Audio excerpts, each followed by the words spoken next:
Everybody, how you doing? Did you miss me? Did you miss my voice? Did you miss the fact that I can? Do you miss that I can talk in your ear like this now? Were you happy that I?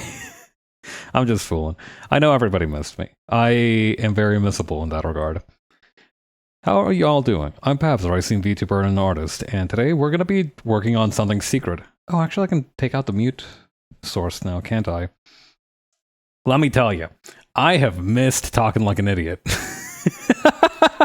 Okay, I shouldn't say that. I don't talk like an idiot. I actually have a very dignified and erudite way of speaking, but I have missed just being able to like talk. I don't know. It's hard to say. For when I couldn't talk, it felt nice that I didn't have to worry about like maintaining dead air or anything. I felt like I could engage with people more easily when I was using only the chat box, but I don't know, I do miss just being able to talk somebody's ear off like this. I don't know, there's something very powerful about it, something that I missed greatly, dearly. The unfortunate thing is that I'm not really sure what I should talk about. I mean, I recently rewatched The Devil Wears Prada. I mean, that was interesting. I know that there's a new one that's going to be coming out soon. So, or actually, I think it was already out. I think that's why Jupiter held the watch along. I think I am pretty sure something like that was what happened.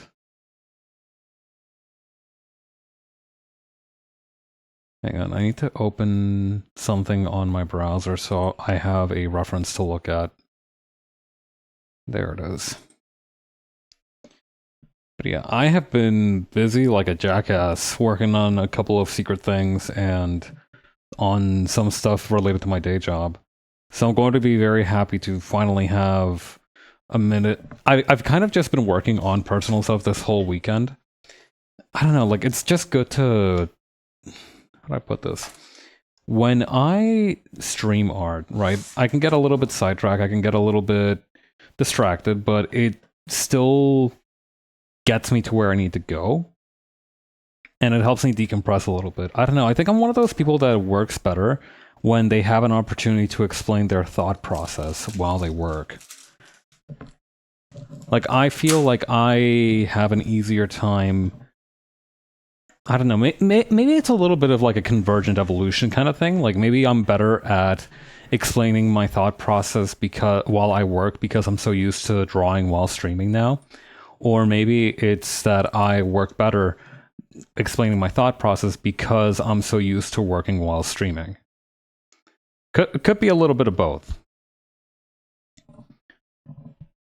But yeah, right, the thought process for this one. Okay, yeah, now I remember.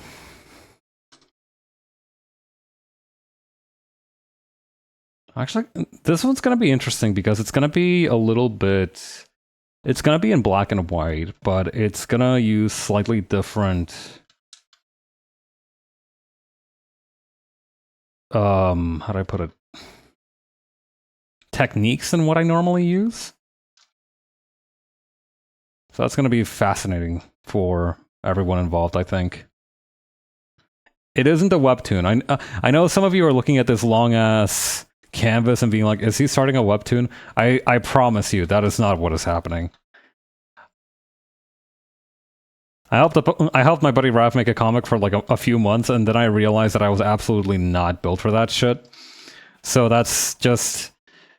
If it happens, consider it a sign that I'm like turning my life around, or that I've like hit rock bottom, is what I'm trying to say. Like, I have no other way of putting it. Like, genuinely, if I start a webcomic, and especially if I start a webtoon-style webcomic, consider that a sort of cry for help, or a sign that I have been replaced by some kind of bizarre Pab's doppelganger. All right, like, and assume that like an AI had like finally taken offense to my rage bait and had like violently assimilated my brain in order to become a real human being. That last one was a little bit drastic, but an improbable scenario, all things considered. But I feel like that's just necessary in terms of emphasis for how much of a drastic change in plans it is from my current desires as a creative. It would be to begin a webcomic.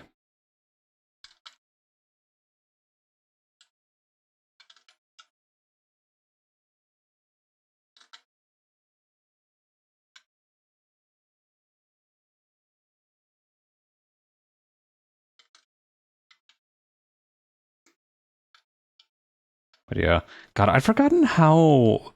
Speaking of the Devil Wears Prada, something that I was thinking about during the rewatch that Jupiter held was that I'd forgotten. How do I put this? Like, obviously, a lot of the treatment portrayed in that is inhumane and also very likely accurate to real life, right? Like, I do just imagine that being the valet to a insanely powerful famous person must kind of feel like a form of intense psychological torture that I feel like would have been outlawed by some kind of UN convention in the last 20 years, 40 years. Actually, wait. Maybe last 60 years, come to think of it. But yeah, I would expect it to be something like that.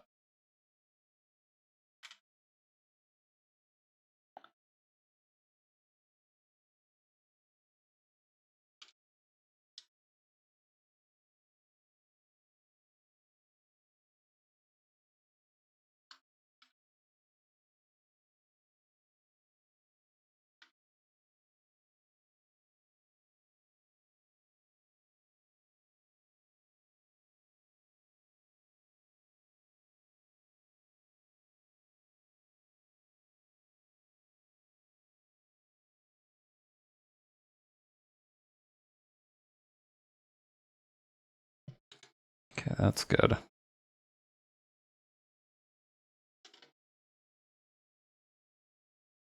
I was having an idea to use this for something like this.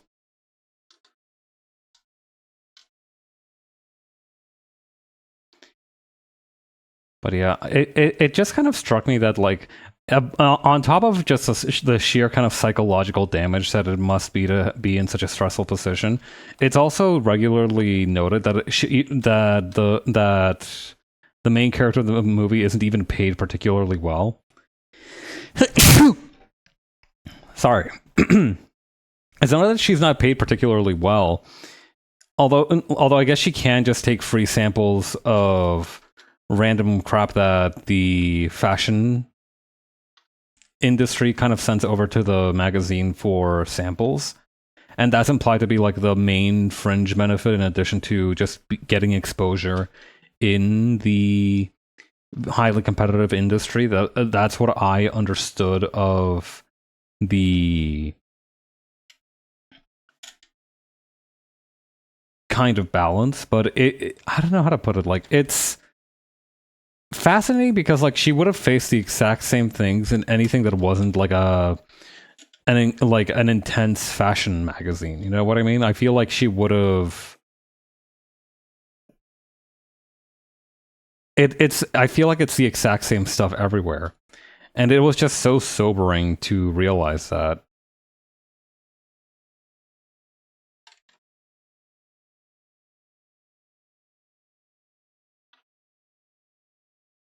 The worst part is that even if you were willing to brave the psychological warfare, you can't really get an entry level position like that yet. Bong Joon-ho is a fucking prophet for being able to pinpoint the fact that like in modern times everybody wants like a trusted source.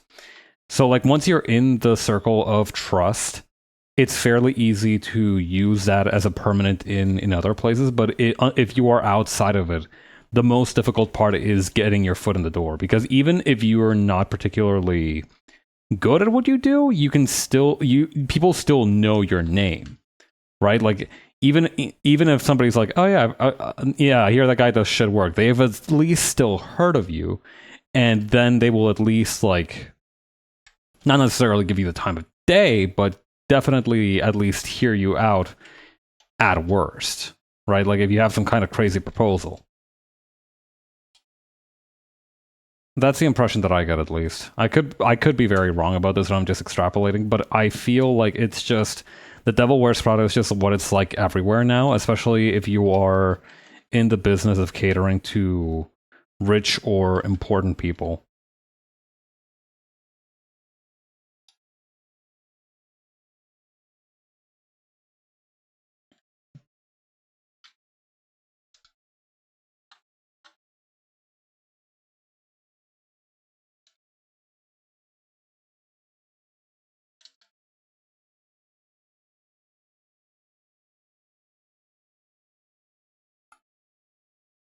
Also, I'm going to kind of make this spiral that I'm doing kind of cling to the wall or to the edge of the canvas, just because then it looks more like what I want it to look like.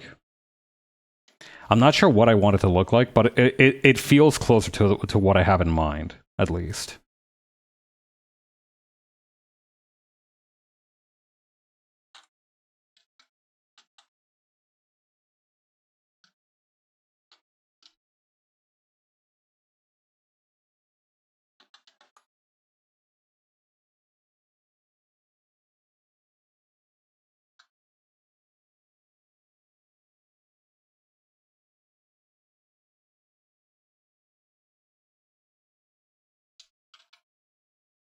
Maybe something like this would be what I have in mind.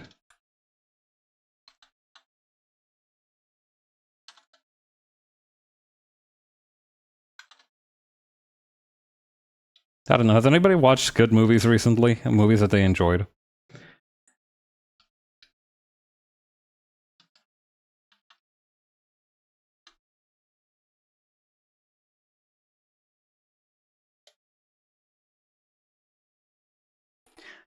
I'm finding that increasingly I have become a mark for.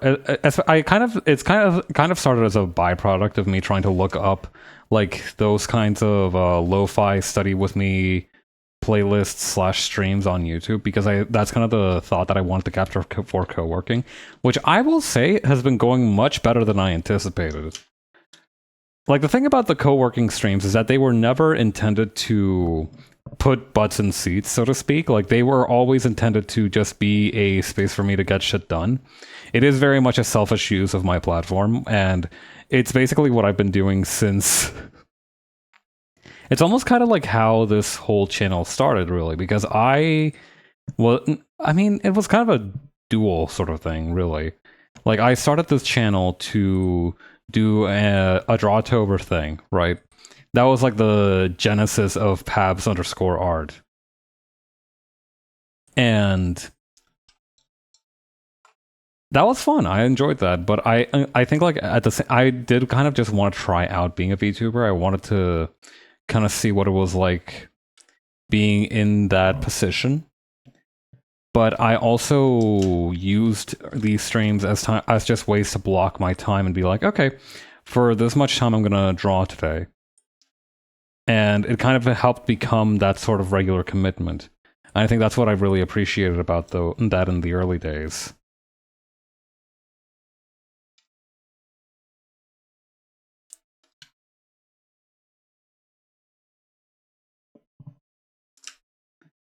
So it's really, this is just kind of me coming back to my roots to some extent.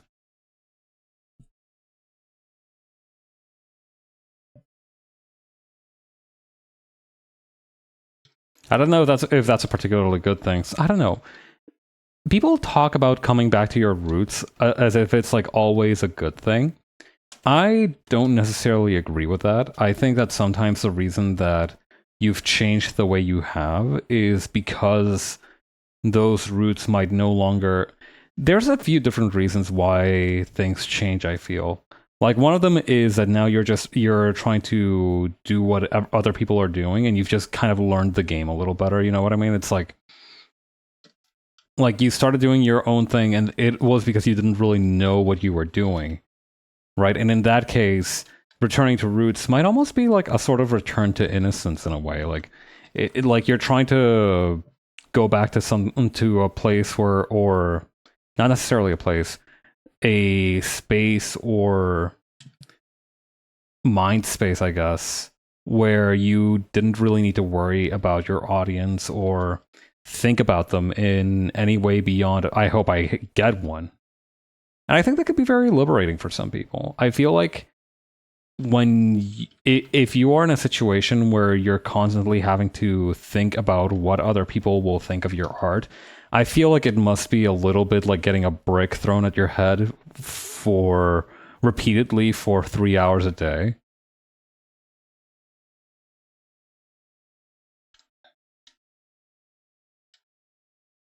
Right? Like, I don't imagine it's particularly healthful.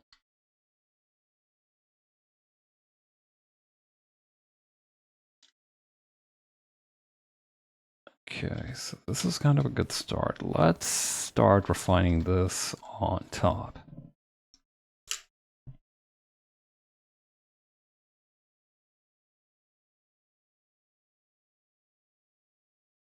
Oh, I should probably take away the tally thing, shouldn't I? Where did I put that? Oh, there it is. Okay.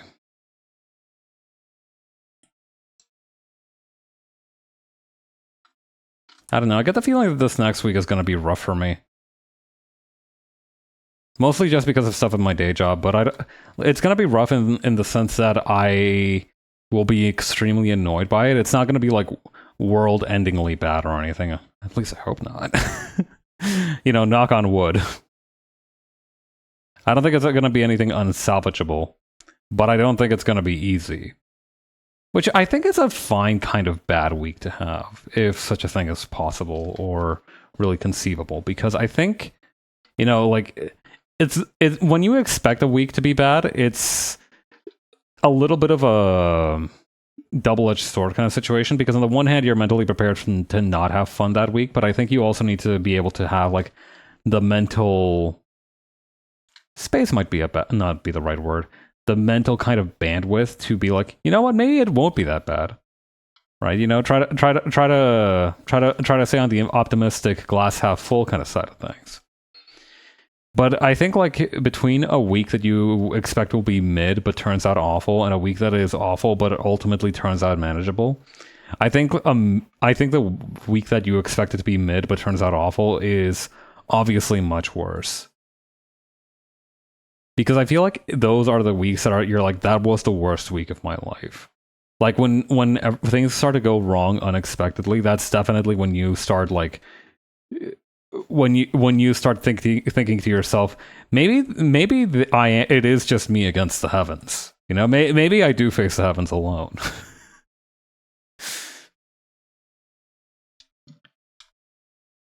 Maybe we do need to attack and dethrone causality. Who knows? Maybe maybe Guts from Berserk is right. It's that kind of situation.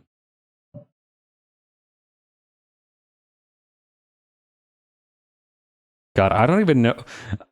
Broadly speaking, if you have to think to yourself, yeah, this character from Berserk was right about any kind of situation, I think that's like a real strong indicator that you need to really take a step back, reassess, and kind of consider where you're at in life and whether you're really equipped to handle what's being thrown at you.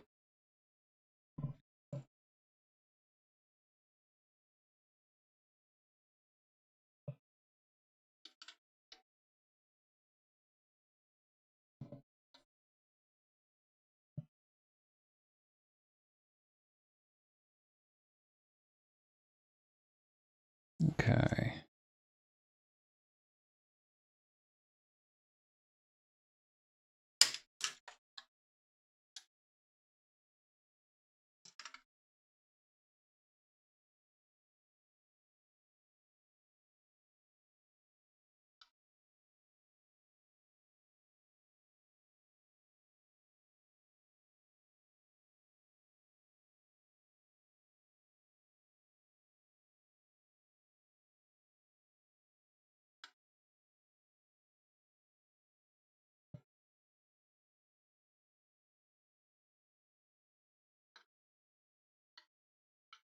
Okay, I need to make this box kind of turn sort of like this. Yeah, that's better.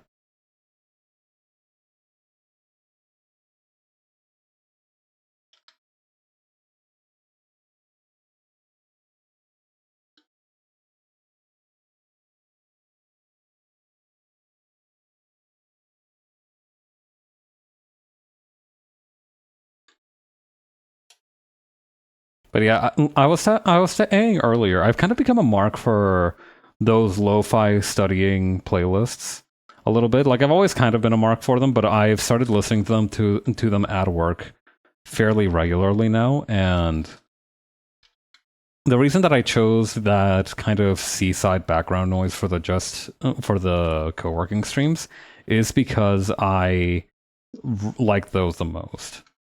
Although I do also have a soft spot for rain, but I feel like I don't know. I like rain in real life, but I feel like it's not as good as waves for studying ambience because I feel like waves makes me feel a little bit more carefree.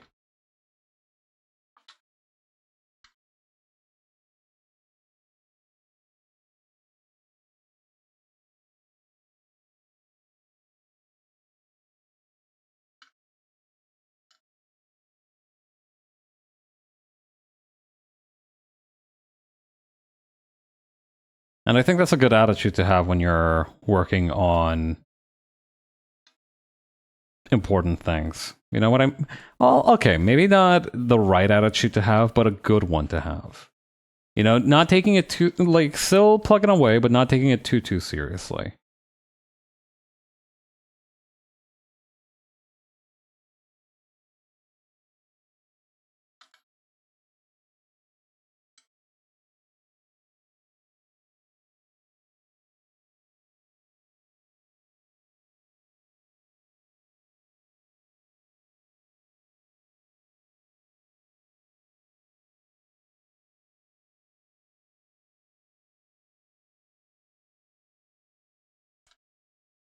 You know, it's kind of like how in martial arts it's not good to be either too rigid or too loose. You know what I mean? Like you want a little bit of both ideally in each stance.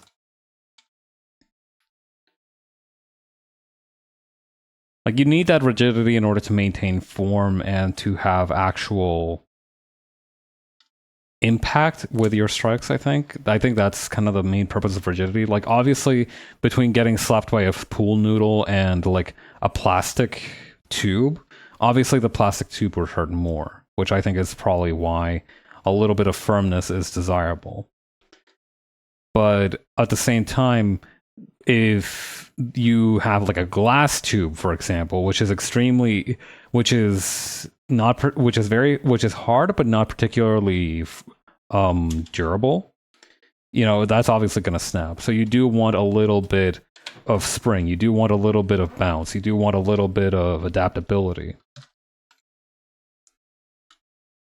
It's kind of like how there's supposed to be a healthy level of stress. I've never really bought into that as an idea. Like I've always thought that like, oh yeah, you're supposed to be a little bit stressed. Like I think whenever somebody hits you with that, it's because that they want you to be more stressed than you necessarily need to be.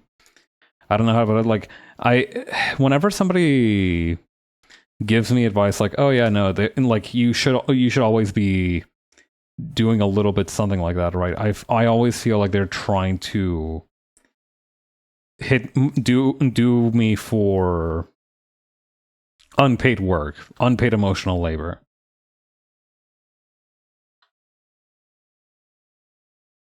Okay, not necessarily emotional labor. The labor is in many times mental and physical in nature, but that's more or less what I mean. Like I've always felt that when people are trying to tell you that things should be difficult, it's because they're the ones who have the power to make it easier. Which is it's a little bit bratty, but you know what? I'm gonna stand by it. It's like when when your boss is like, okay, tough times are coming up ahead. I'm like, okay, yeah. So whose fault is that then? Surely it's not yours, glorious leader, the guy who is in charge of assigning his work and accepting or rejecting proposals for work, right? That's surely you had nothing to do with that. Uh-huh, right? Right? Say something. God. Earlier last week, or this week, I don't know. Is Sunday like by the time of Sunday, I guess it's still right to call something that happened Monday of that week, like this week, because I feel like by that point you are kind of in last week kind of territory. I feel like the kind of expiration date for this week has kind of passed. It is 6:30 on a Sunday evening, so I don't know. Something to consider, I suppose.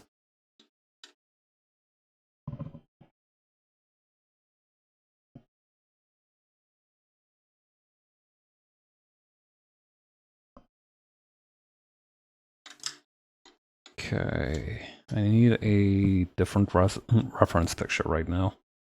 Or actually, maybe I could go and fix up some of the ones that are down here.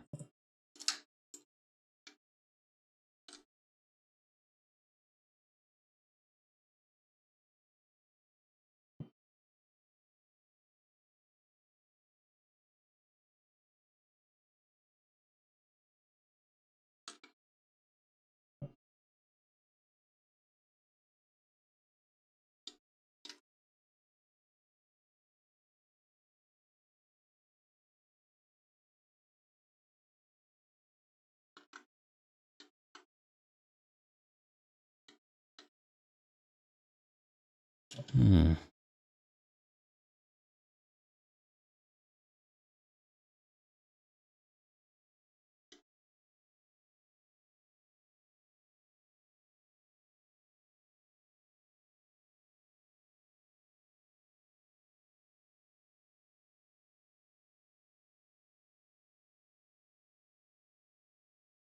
Okay, there we go.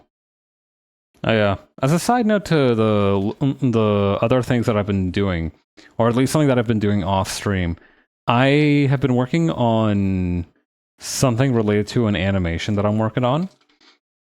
Nothing really big, I think. It is taking a considerable amount of effort on my part, which I expected, but maybe not to this extent.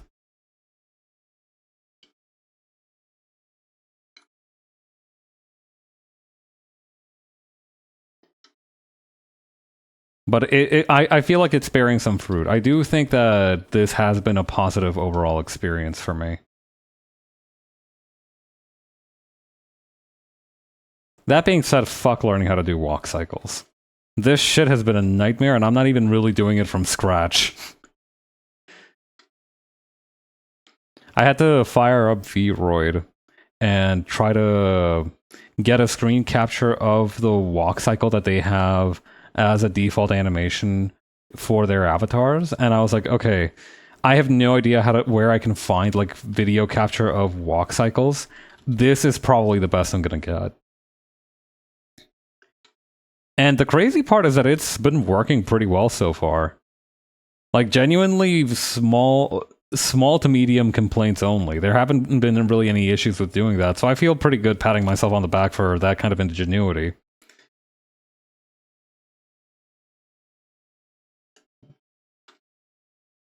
I don't know. Whenever I have these situations where I'm like in uncharted territory again, and I'm just kind of doing the best I can with the resources I have, trying to make something stick, it feels a lot like I'm a teenager again.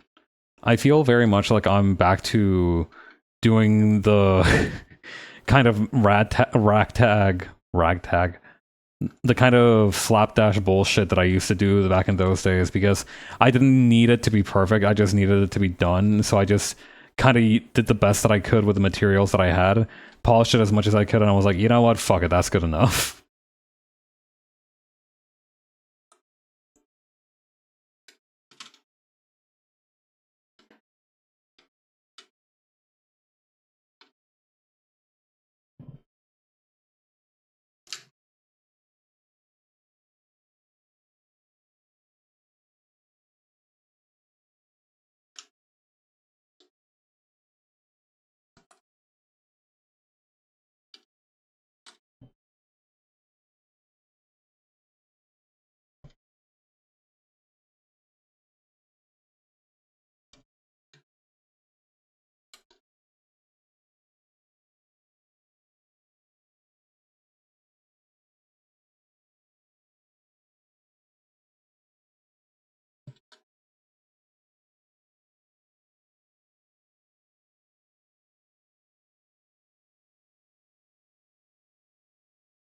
Just need to kind of make a sort of curve here. That's going to be good. Dog, once 2026 is over, or at least like 90% over, like once we're in like November of this year, I'm gonna need to figure out. I'm gonna need to spend some time locking in on like what I want my actual. I despise the use of this word, but content, I guess, would be the best term for it.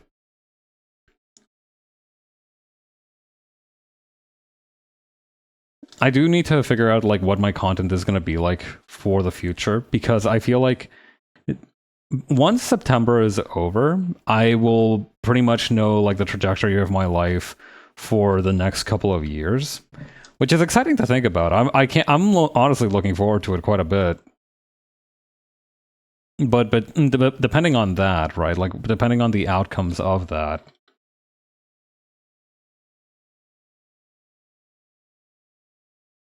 you know, for good or for ill, I would still like to continue activities as a streamer.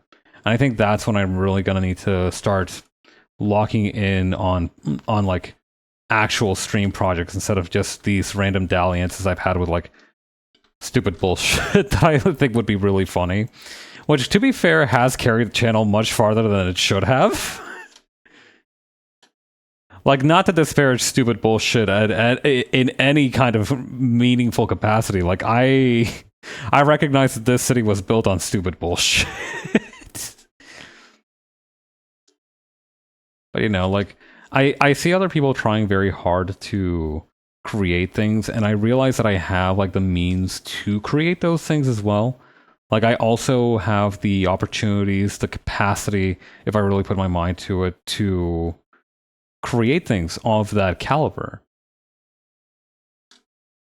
Also, I think it would just it would probably help to also figure out how to work with others in this sphere. I feel like I have always a lot of the reason that I haven't been able to really lock down what I want to do is because I'm very much unwilling to share the burden of creation with others, which I think has seriously impacted my capacity for output. And I'm thinking about all the other times people have relied on me for things like assets and art and visuals and whatnot. And, you know, I'm thinking, like, when have I actually done that for myself? Like, when have I taken the opportunity to properly delegate the work that I kind of have to perform as part of this? And the answer is like not nearly enough. Like, I feel like I need to get more comfortable kind of intermixing the assets that I create and the assets that are made with the help of others.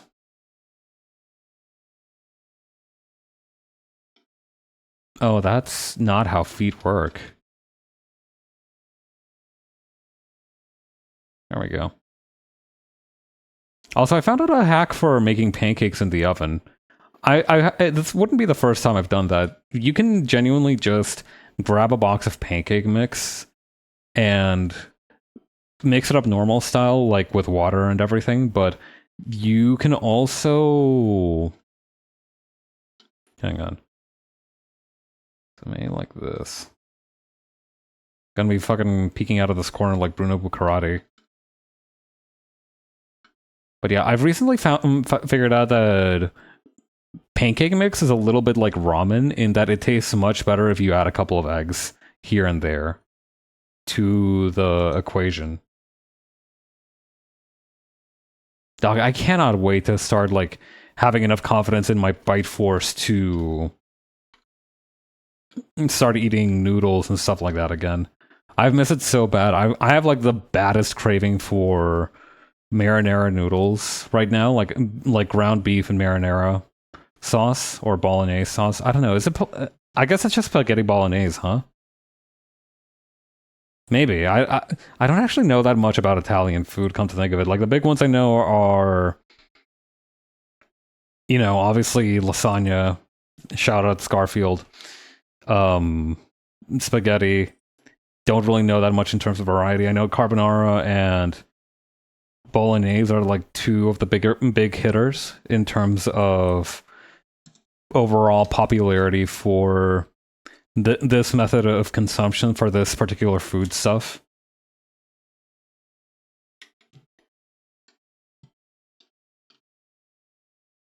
That reminds me, speaking of food stuff and names thereof, I also need to figure out, and something that I'm hoping to tackle this year is finding a name for like establishing a name for fan bases.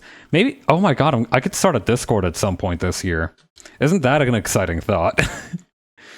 God, I am not looking forward to that. I feel like Discords are like a very tenuous, slippery slope. But I do feel like I need to probably start one at some point if I want to, you know, start doing this more seriously. Like, that's very much an unavoidable facet, is that if you want to be able to create a community, you pretty much need a Discord. And it's been working fine so far because I've been mostly piggybacking off of V's Discord server. Like, let's not kid ourselves. I have for sure made myself at home on there. But I'm going to try and... Oh, wait, hang on. That's not...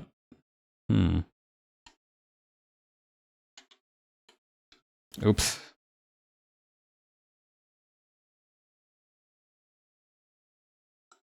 There we go. There we go. Okay. But yeah, no, I do think that unavoidably, if you want to get big, you need to, especially as a VTuber, I feel like I do think, okay, and I don't think I would necessarily want to get big. That's the thing. I want to be more mindful. That's something that I've been really into thinking about. I'm gonna put a pin in the things that I need to take care of. Like, I got sidetracked talking about Discords, but that's something that I want to think about as well, more seriously. Once I've closed out of a couple of things this year, is I want to be able to have the latitude to think about what I want for myself. Because, and one of the areas where this has happened for me most of all is fashion sense. Recently, I met this goth lady who is very interesting and very cool, and I'm thinking about her, and I'm thinking, like, it must be so fucking awesome to have such a firm grip of your sense of style, right? Like, I'm thinking about like how she approaches putting together an outfit, coordinating her clothes, coordinating makeup. And I'm thinking, I kind of want to be able to have that kind of mindfulness. I want to be able to approach my own life, my own interests, the way that I carry myself. I want to have that kind of mindfulness to my own existence. Existence is a very broad term, but I do feel like now that, or not now necessarily, but like, once I have things over and done with, that's one of the things that I want to think about the most, is just really getting a firmer grip of who I am and what I want to be seen as. Because I think if I've learned anything from One Piece, I'm only half joking. If I've learned anything from One Piece, it's that the most powerful people are the ones who have very clearly defined goals and the courage to realize those ambitions. Like, listen, Luffy out of the gate straight up says, I'm the one who's going to become the king of the pirates.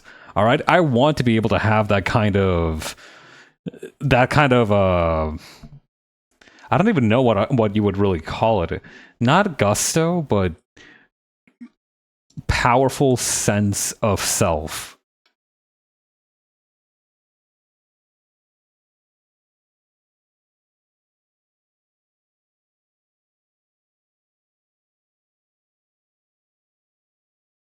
Like, that sense of direction must be so fucking awesome to have.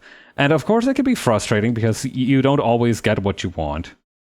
Right? Like, that's also the other side of having a ambitious dream, is that you are much more likely to not be able to achieve it. But I do think, like, having that single-minded goal in your head of like what you want to become or like what your dream existence would be like, even if it doesn't come true, or if God forbid it does come true and you don't actually like it, at least you've made progress from where you were. You've tried to do something meaningful with your life.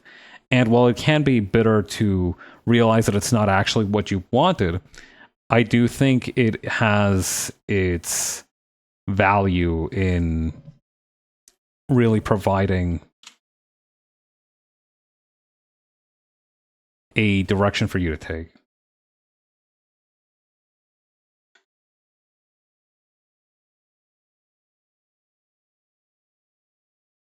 That's my perspective, at least.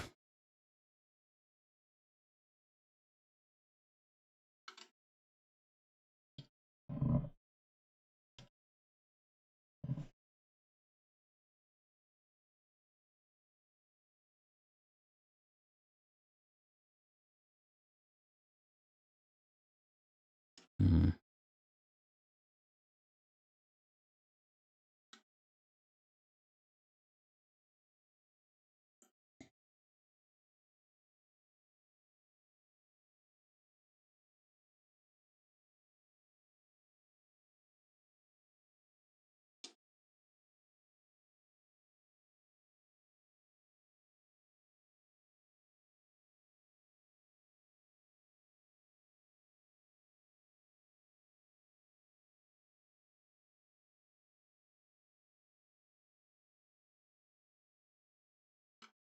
I don't know what kind of pose I should do for this one.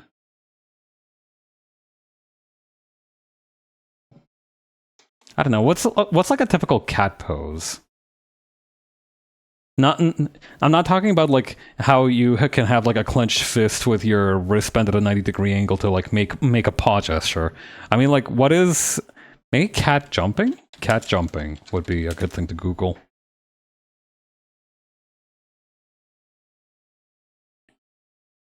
You know what? We talk a lot about like the idea of what the internet is for and whatnot, but I still maintain that a good portion of it should be dedicated to seeing rare and valuable pictures of cats. Like, take a look at this, right? Like, wait, that's Adobe stock. That might be AI. Fuck that.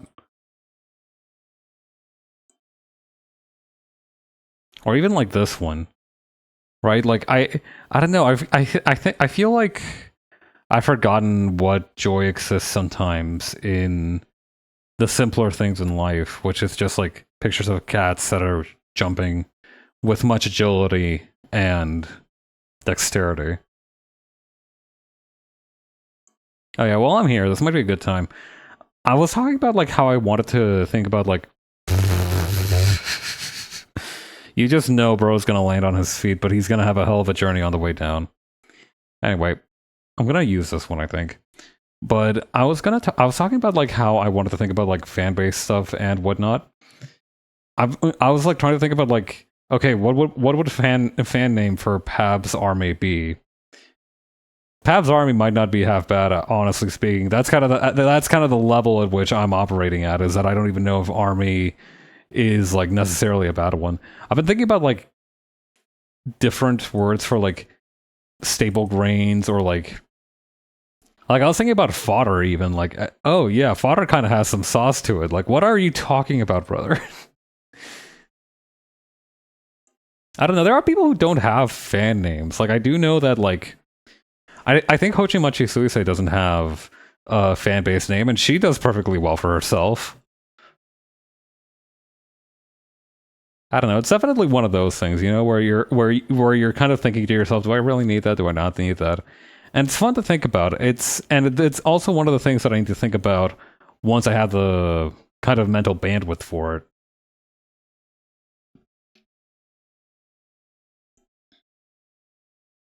Also, I might use like a slightly different color for this next set of characters.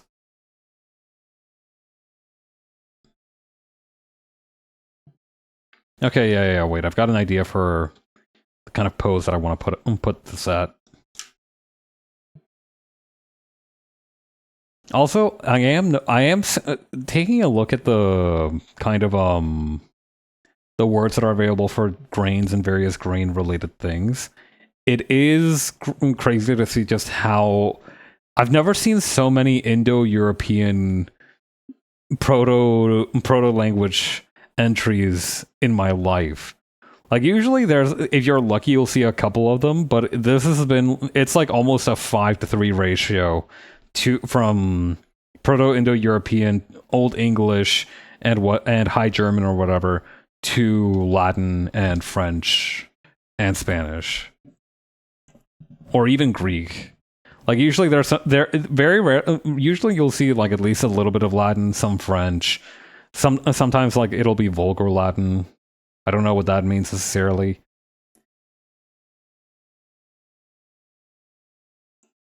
But yeah, fascinating stuff to think about.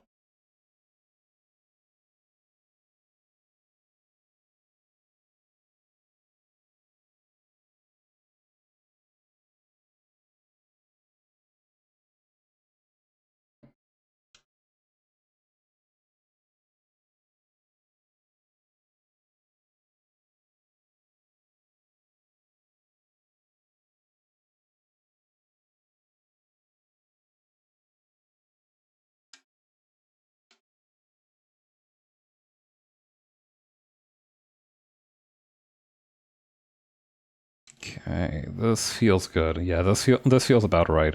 I know exactly what I can do for that little empty space there.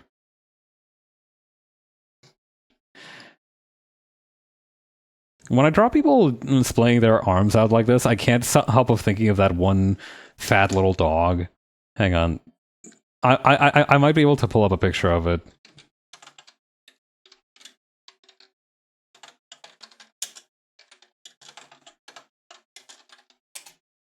Please, I hope I get it very easily. Yes! This little guy. Hang on. I am obsessed with like the sheer shape of this dog. Bro looks raw somehow. Bro looks like he needed more time in the oven.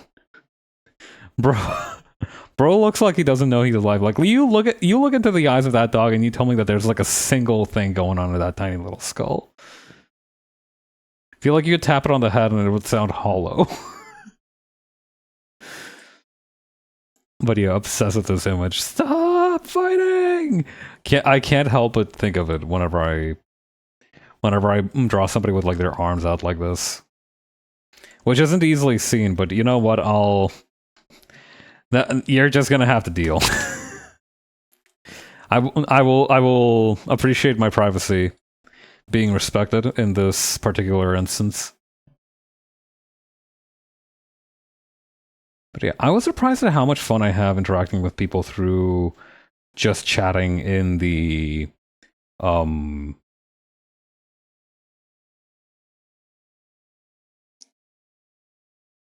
in the co-working streams. Like I genuinely expected it to be fully dead, but people do come in, and I do appreciate it when people stop by and say hi. So thank you for that if you've come by.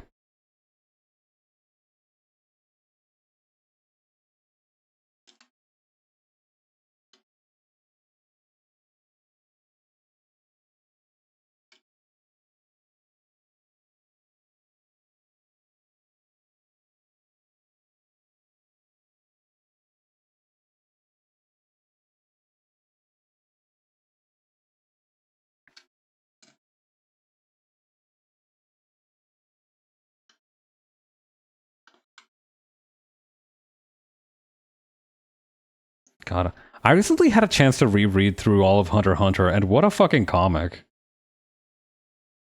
What an insane-ass series to create and to read through.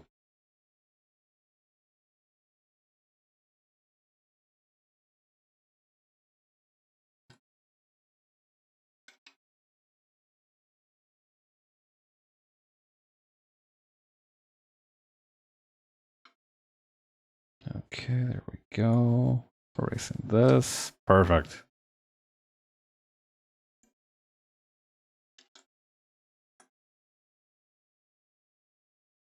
Actually, I should probably use different colors for most of these, huh? I feel like that's gonna save me a big headache down the line.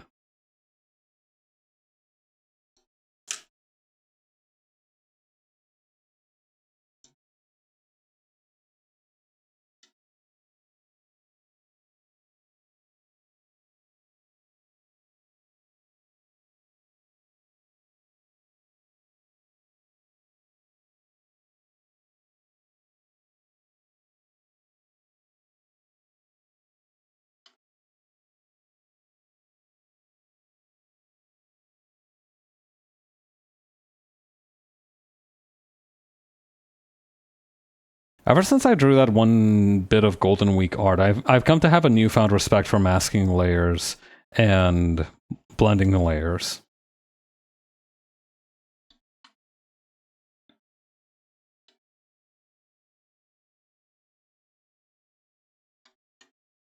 Like I've always held some respect for them, but but I feel like I've really come to appreciate just the extent to which they are genuine MVPs when you're trying to do stupid bullshit with blending. Layer management is definitely like a thing that is unique to digital art, and I think I've just been working with digital art for so long that I haven't really learned to appreciate it, or I've lost my appreciation for how fucking complicated it can be sometimes. But I recently realized when I was trying to think about like how to put it into words, and I was like, okay, I probably don't need to explain that much because the person that I'm talking to is also an artist. But you always like, it is very much like that one XKCD comic where everybody's like, yeah, us geologists tend to vastly overestimate the common knowledge of like of rocks that most people have. Like they probably only know like 15 sedimentary types and like 4 volcanic types at most, and and like and somebody else adds and the fuck, which was like the third type of rock. There's igneous, which is volcanic, sedimentary, which comes around from being compressed together for hundreds of years. What was the third one? What was the third category of rock?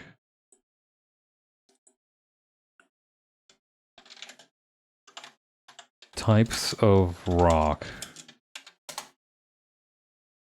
List of rock types.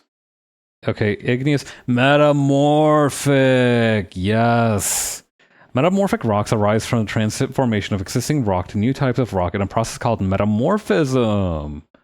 The original rock, called a protolith, is subjected to temperatures greater than 150 and 50 to 200 Celsius, and often elevated pressure of 100 megapascals or more, causing profound physical or chemical changes. Yes. Right. What's regolith? I remember reading the phrase lunar regolith, and it's just been kind of bouncing in my head like the DVD logo. Like I constantly think about just the phrase regolith. Regolith is a blanket of unconsolidated, loose, heterogeneous, superficial deposits covering solid rock. It includes dust, broken rocks, and other related materials, and is present on Earth, the Moon, Mars, some asteroids, and other terrestrial planets and moons. Ah. And would you look at that? Dude, I bet you could like set up a little bit of a puddle and some water here, and a hog.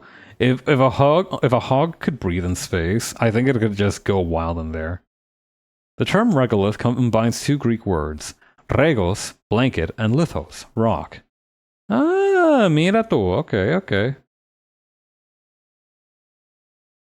Regolith. It's just fun to say, regolith.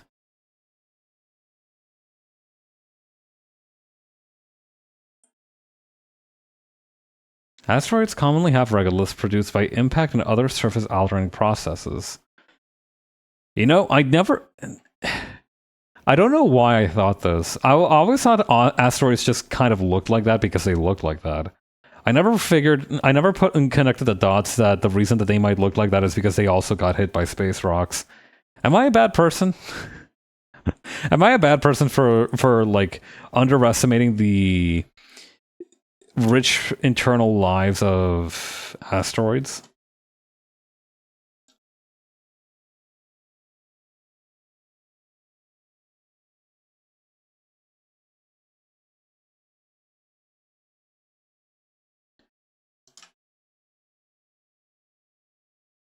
Okay, what is that username? Hanging Jababs. Brother, you can hang loose, but you can't hang here. Get out of here. Leave. Out you go. I feel like I've had more of a bot problem recently. I feel like most of the messages that I get in my chats now are bots. I remember one time I had like 3 different bot messages pop up in my chat. Am I the only one who's like, is this a thing that other people regularly see? I relish in destroying artificial non-sapient life because of the fact that it has wronged me in this my a very vulnerable state for myself.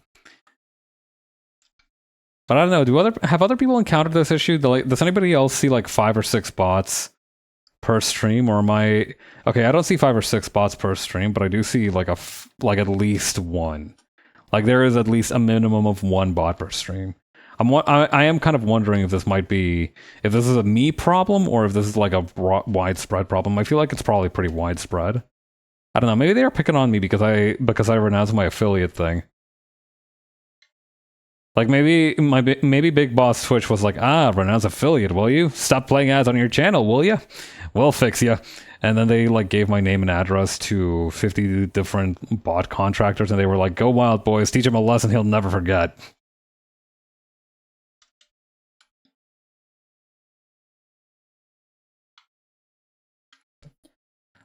If I were a more enterprising individual, I would set up like a little, you know how like aircraft bombers used to have pictures of boats and stuff and with tally marks on the side and to show how many ships they'd sunk or whatever, or like how many other fighter pilots they shot down. I feel like I need to start doing that, but for like the bots that I block on my channel while I'm live. There was a bot that appeared a couple of days ago. I think it was during Thursday's stream that appeared when I wasn't live. Like I'd already ended stream like half an hour ago, and the bot showed up and it was like best viewers on Stream Boo, and I was like, brother, the lights aren't even on. You're not even stealing anything from my home. You're just fucking making a nuisance of yourself. Why are you here? For what purpose? Very jarring. Very bizarre experience.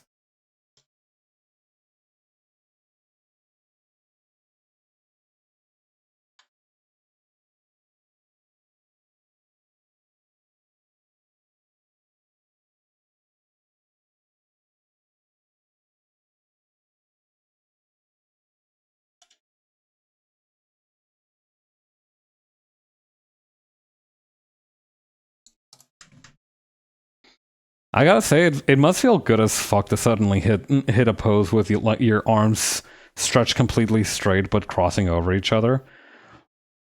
Like, have you ever done the little hand signs that Future Trunks does for when he blew up Frieza? They kind of feel good as hell to do. Like, it kind of makes you feel powerful hitting those. I got why people who watch Naruto memorize the hand signals for their favorite jutsus. It's just fun to do.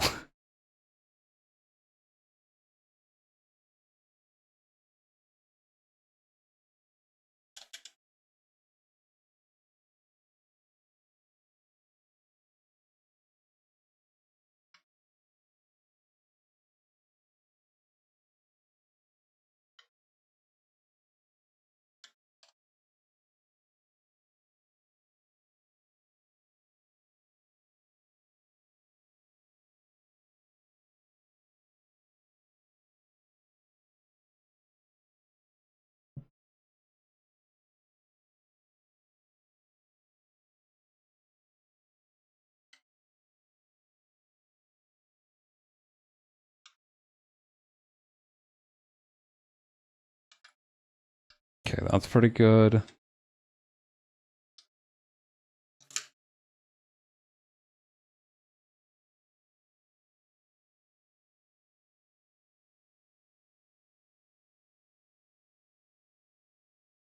Okay.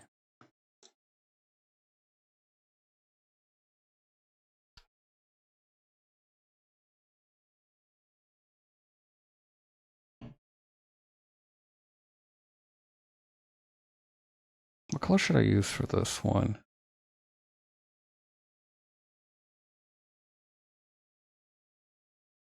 Maybe this one would be good.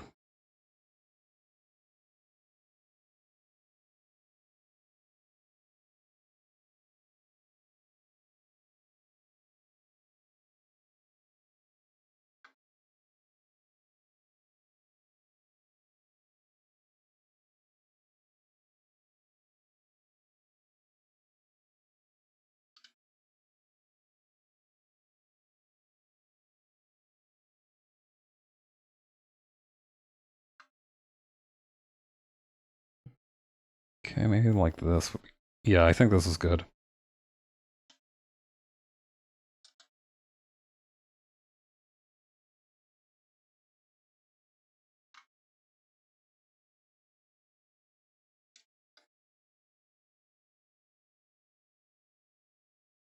Okay.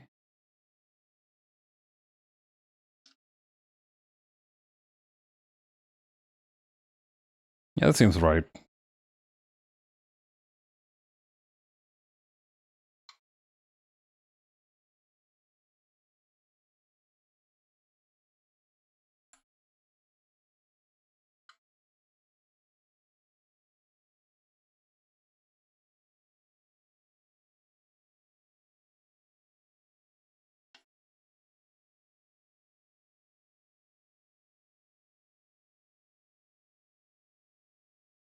Okay, yeah, I'm seeing the vision for it now.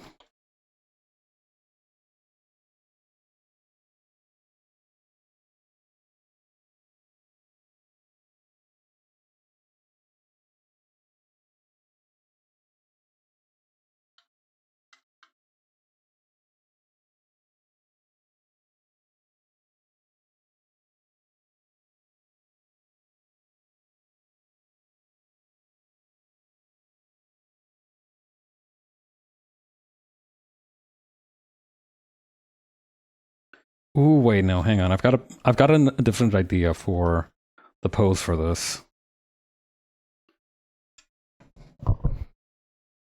Hmm.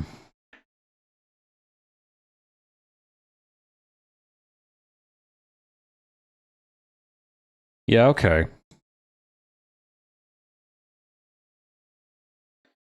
Okay, I've kind of got it.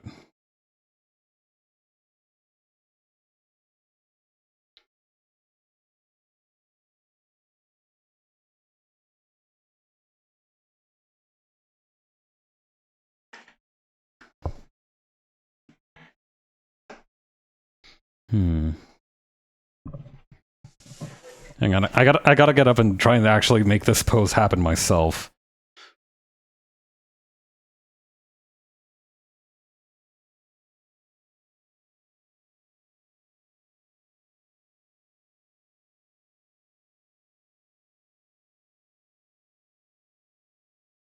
Hmm. I might actually need to look up some X-Men reference poses for this. Because I want this to have a cross pattern to it, but I don't think that's what the X-Men do. I don't think the X-Men have like X-themed poses, do they? I feel like that would be very difficult. Like I feel like the well for that would run dry exceedingly quickly. I don't think that would be a particularly deep well to plumb.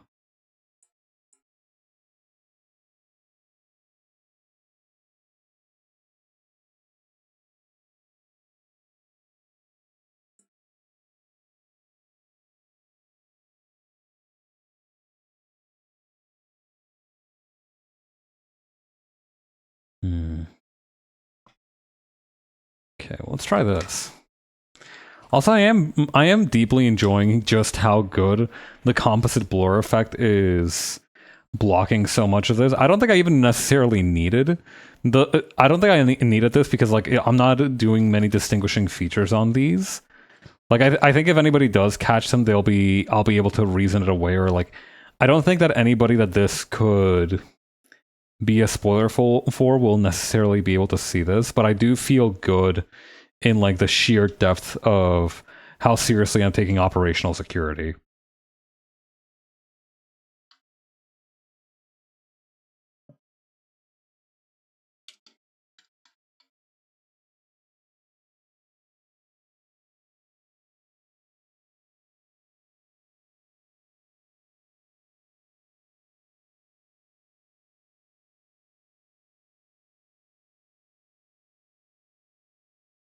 Okay. Still thinking about the word regolith, I'm not gonna lie. Like, it's just genuinely such a fun word to throw around. Squeeze into your brain every now and again.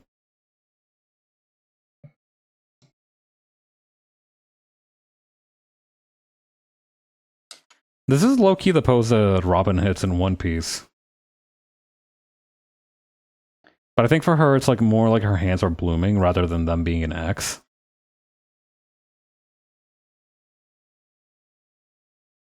There we go.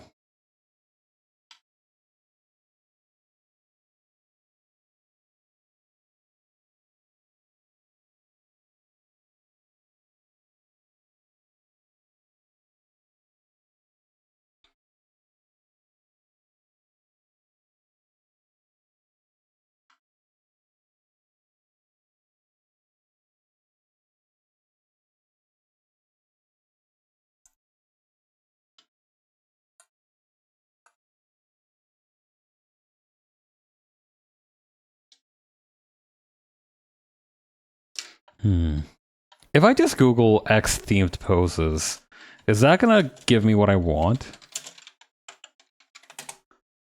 Is that like a real thing?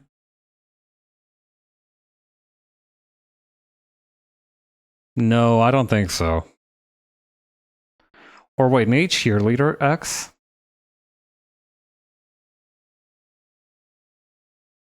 That might... No, I don't think... Or maybe, I don't know, hang on. X shape with arms, maybe?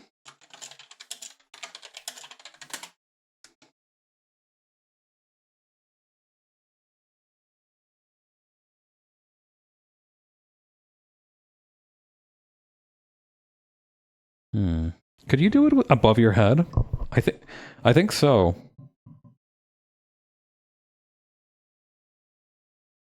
Yeah, okay. I'll try and do that.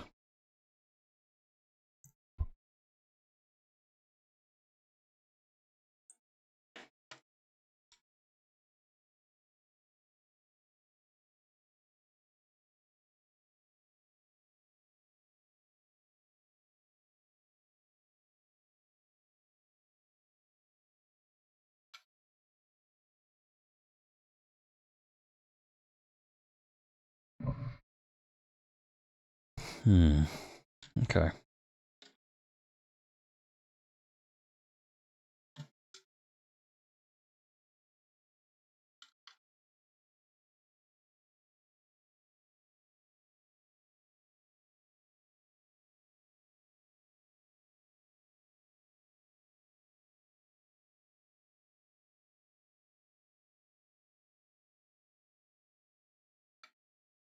I might need to switch the poses on a couple of these at some point, but...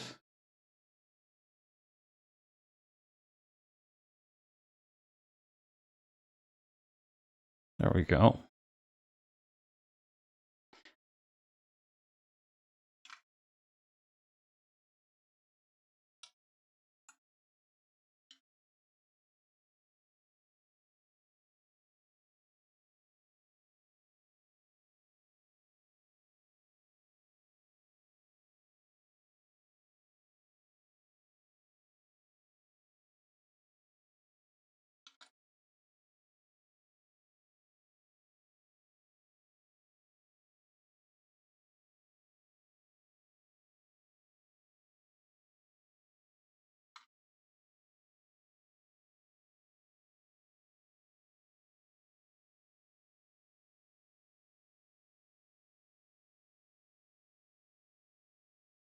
Okay. That's pretty good. And then the other one that I'm hoping to cover for this. Gonna need to pull up another reference.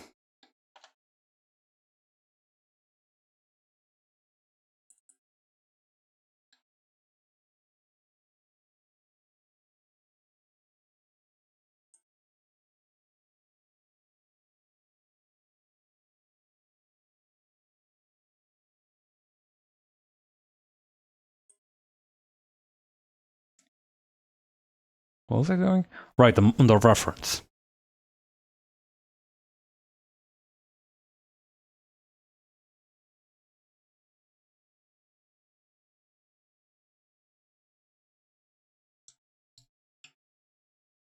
Okay, we need to have a separate layer than this one.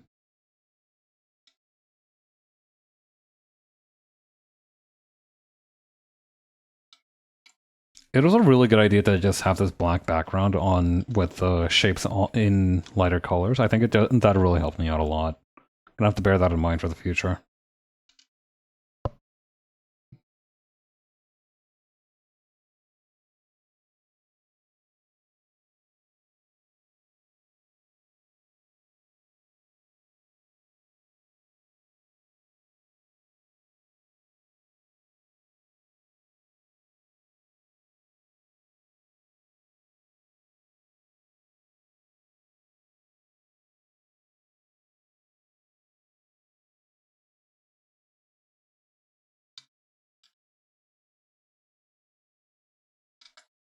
Okay.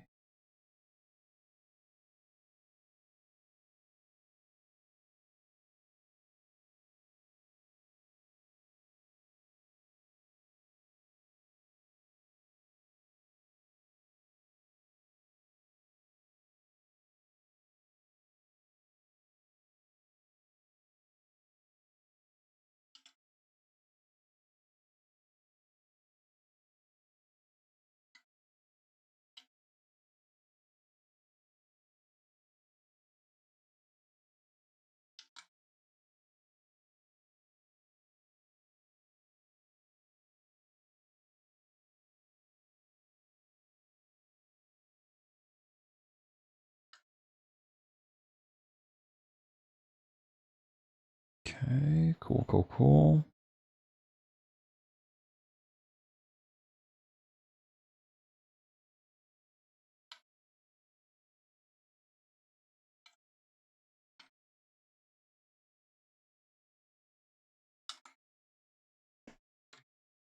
May need to scale this one down a little bit.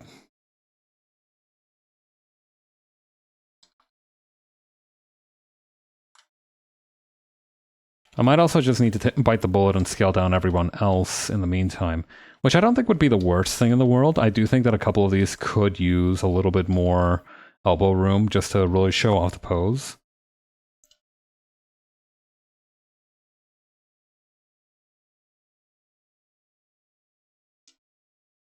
Much to think about.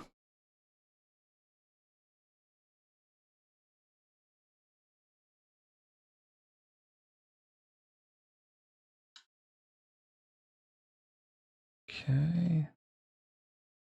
Yeah, no, though. I've finally gotten, after my wisdom tooth extraction, I've finally gotten back to the swing of things with regards to eating solid foods again. I've found that my best trick is really just to break them down into the smallest possible bites that I can. Sometimes I'm basically grinding them into a paste before consuming them, but I can at least like eat them, right? I don't need to worry about my wound reopening or anything. So that's been wonderful. Last week I ate an empanada and I felt like I'd finally come home again. The empanada was just okay, but it was that kind of experience. It was that kind of. I've missed being able to eat solid food that badly. That's the kind of level of yearning for substance that I was dealing with.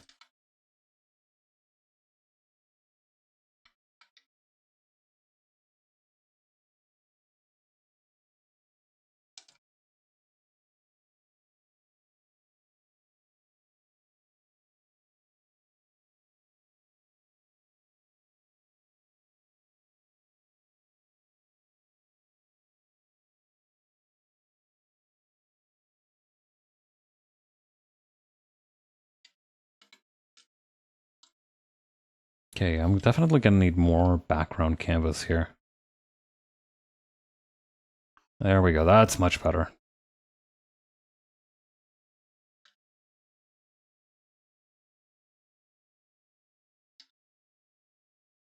Yeah, I'm definitely gonna need to scale a couple of these down, but that's okay. We'll figure it out as we go. That's why the sketching stage is so nice, most of the time.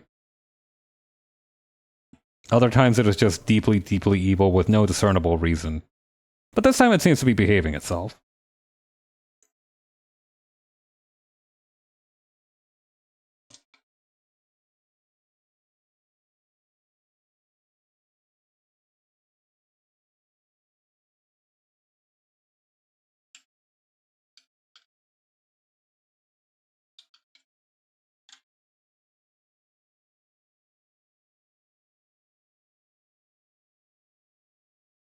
Okay.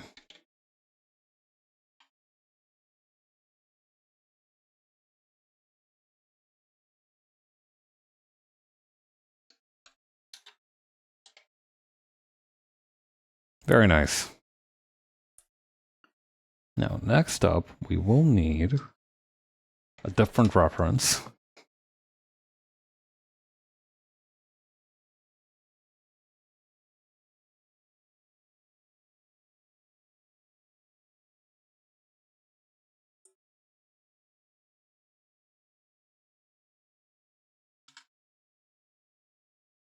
Okay, we could probably use a similar color for this one.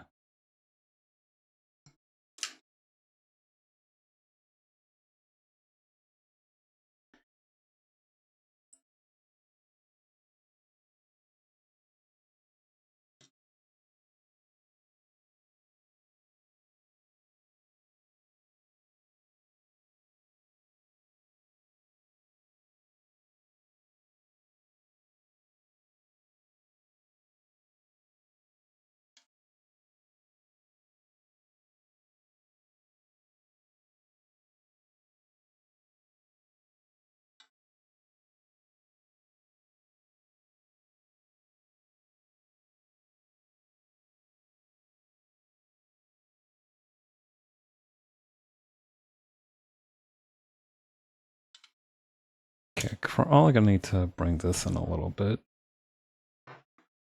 There we go.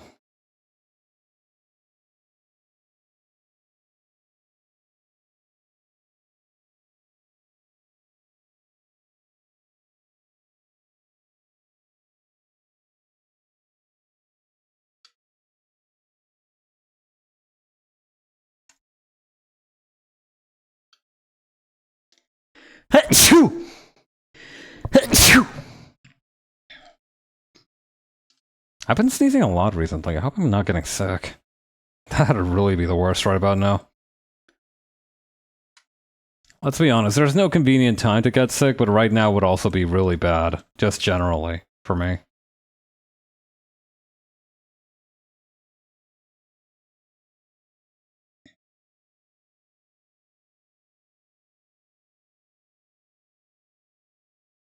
Okay, I think I might just do a side profile on this one. I think that might be the best option that I have.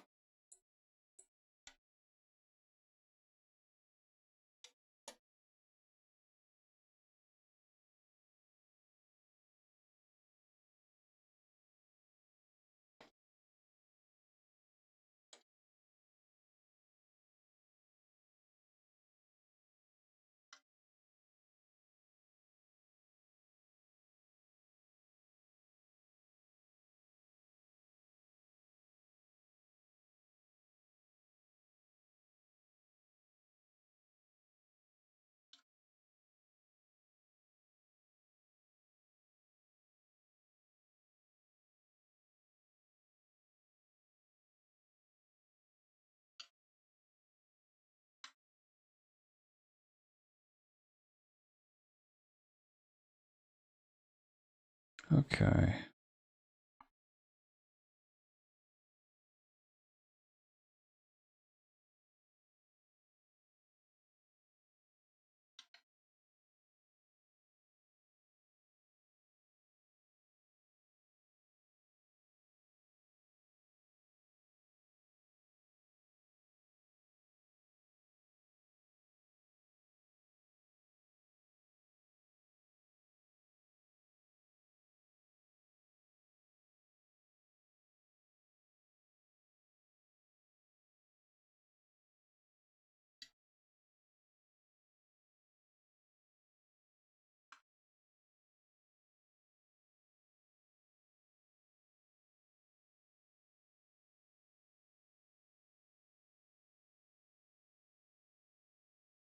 Okay.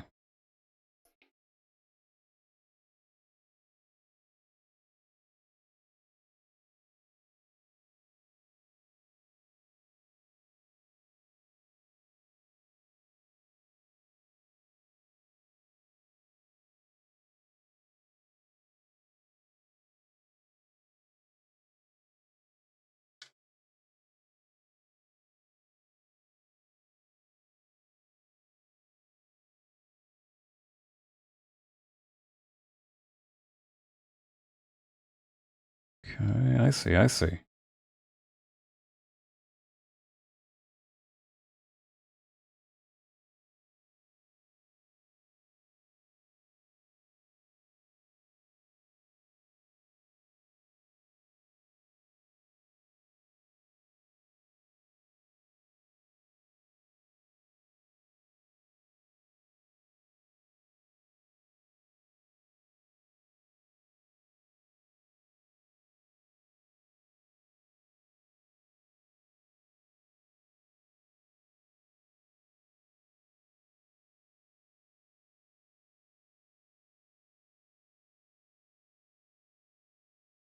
Okay, okay, okay.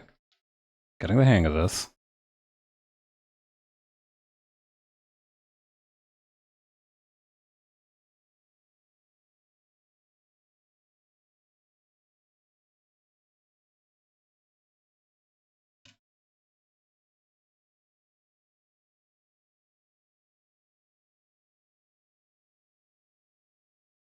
Hmm.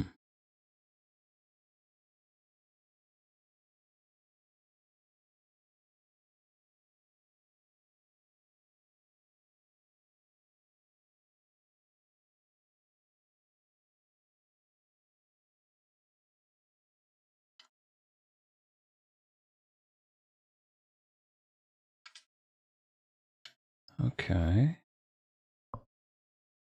Okay.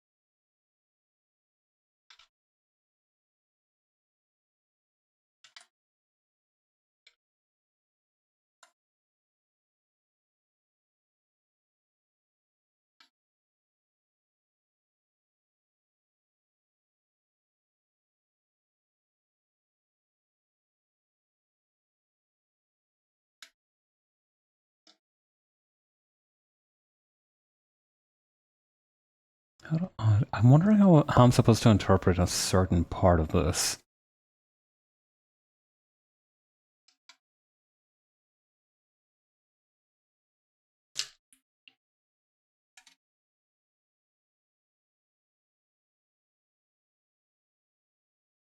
Okay, I think I've got it.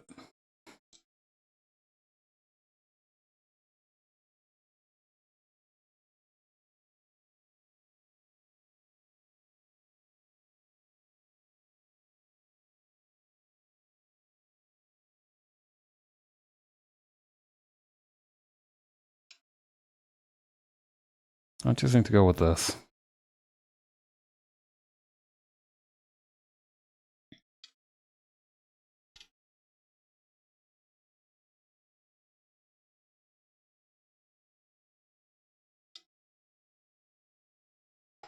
Okay.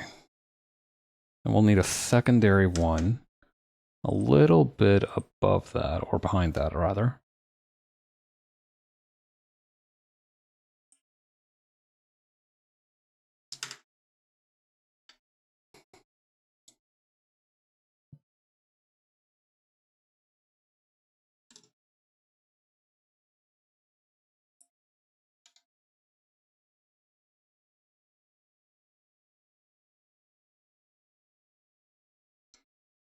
Interesting. Okay.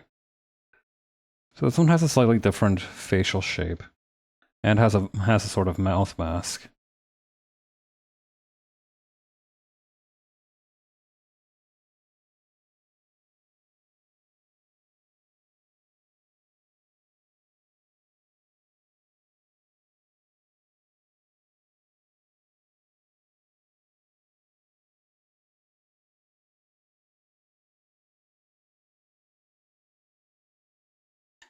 Maybe a little bit smaller than this. Yeah, around this size should be good.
Very good.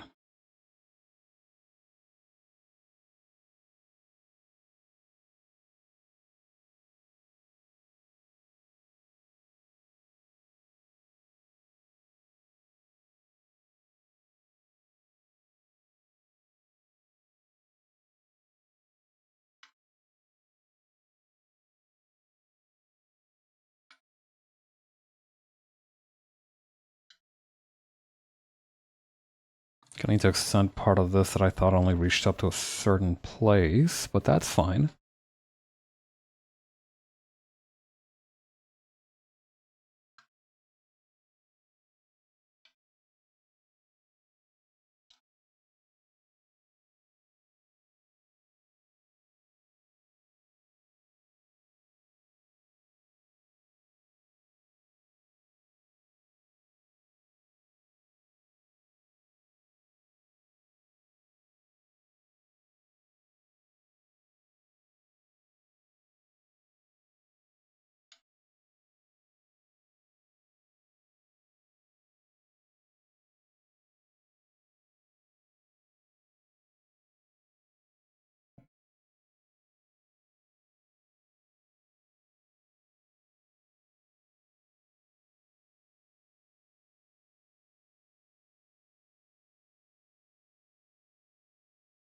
Okay, then what else is there?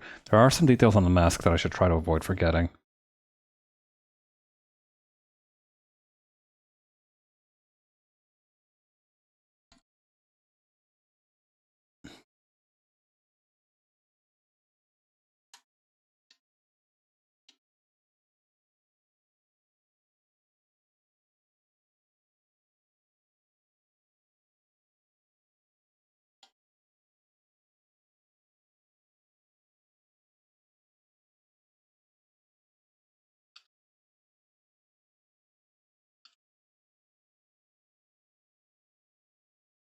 Okay, anything else before I move on to the next set?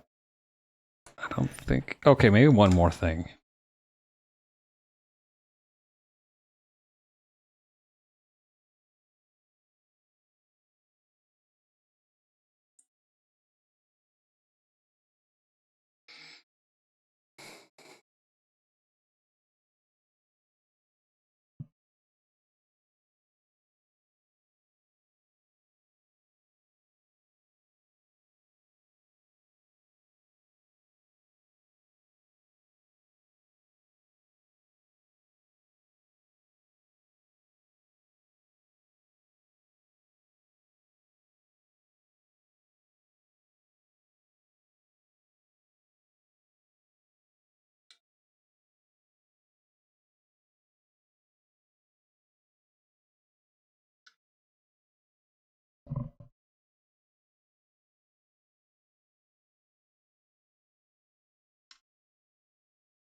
Okay.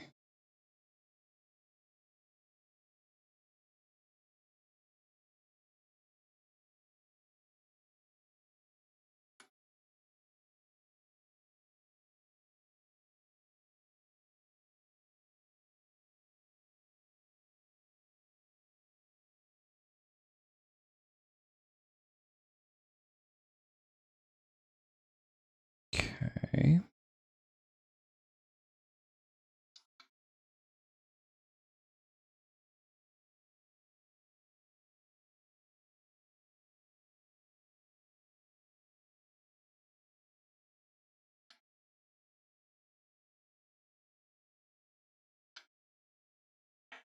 Okay, that's pretty good. I might need to just select the layer for this one and then move it up a little bit. Oh no. Oh wait. No, okay. Okay, I thought that was going to be way worse than it actually was. Okay, no, this is fine.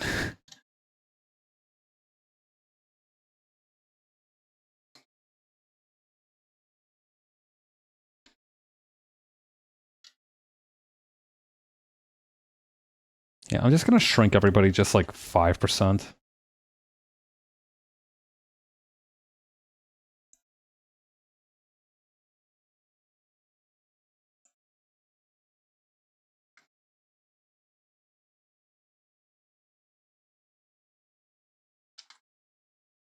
Actually, elite moves would be to shrink most everybody. Okay, yeah, wait. Hang on, I've got it. I'm gonna shrink just the very few top people, and then everybody else can stay more or less the same size. Maybe a couple of them a little bit bigger, actually. So, like, maybe the ones in here. First of all, just isolating them from some of the other background elements.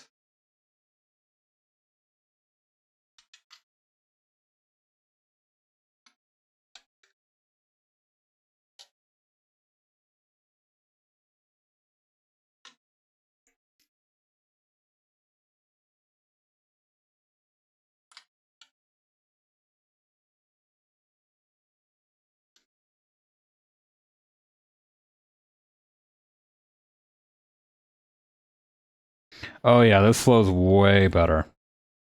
And then maybe if I lower this part by this much. No, wait, I would have to also select this part.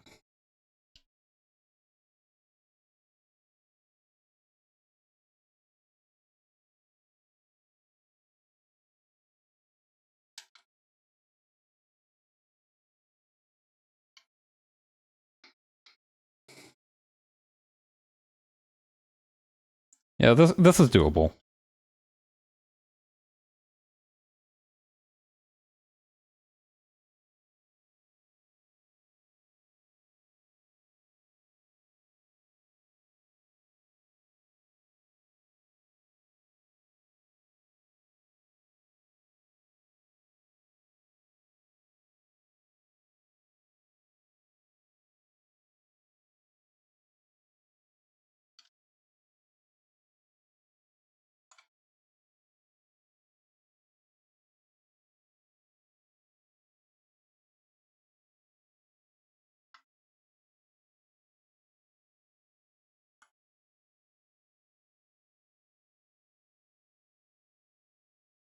Okay, nice. I think...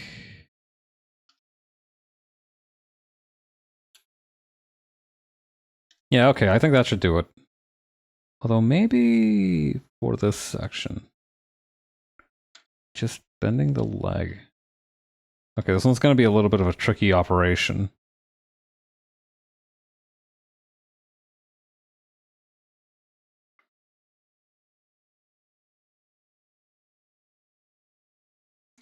I just kind of want to bend the leg so that the entire body can fit in here without it having too much of an issue. Maybe that's too big of an ask, I don't know.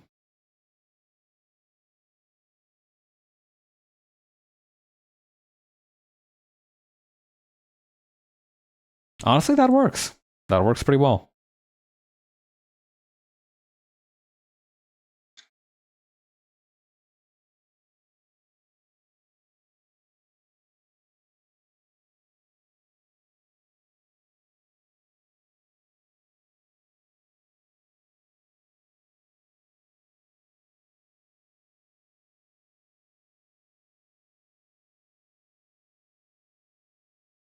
Okay, cool. Right, the next set of ones that I wanted to do. I am gonna need to put all of these in one big folder. And pray... I should save my work is what I should do.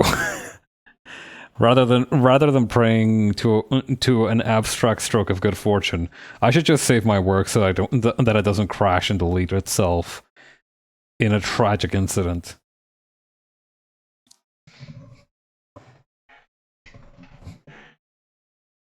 But yeah, I recently learned about Penrose diagrams, which has been an interesting little side quest. I didn't really understand them initially, but after I read the Wikipedia page, I more or less kind of got what they were supposed to represent. I don't understand any of the underlying aspects of it, obviously, but I do think I kind of get what they're supposed to be about, and also the name Penrose is just very cool.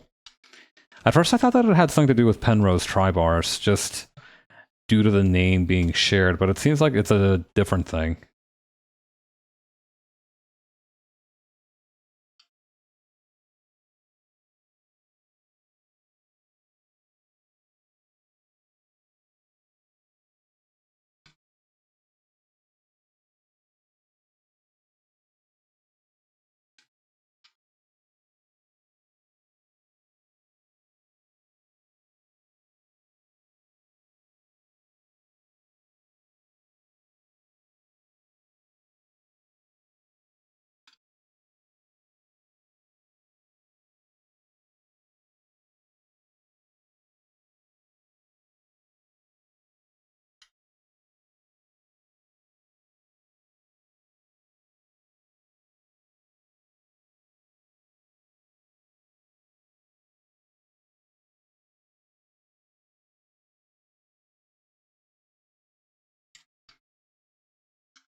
But yeah, from what I've seen, it's kind of like this, where you can even see it with the blur. It's like a diamond, but it has these kind of concentric lines.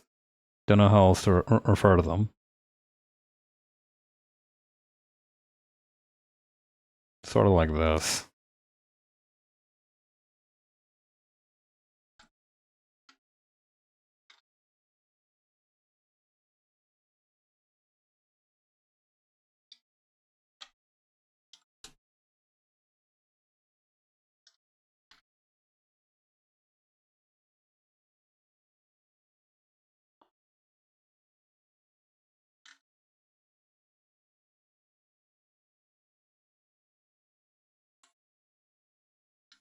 Okay, there we go.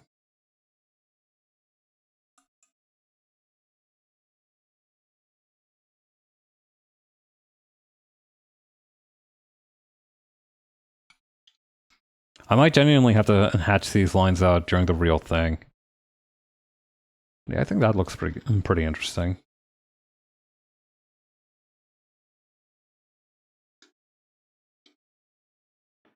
Could I, like, hang on. Maybe I could use the liquefy tool here a little bit.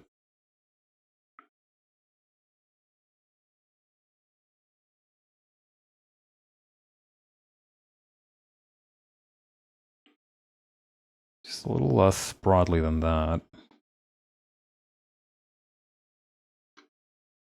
Kinda. But this works also.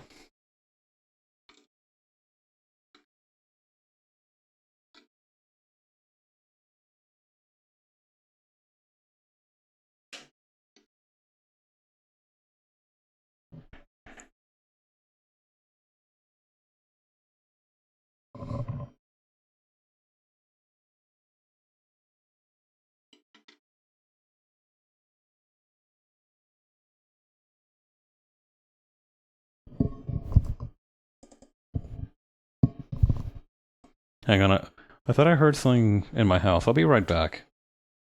I don't think it's anything bad, but just gonna check.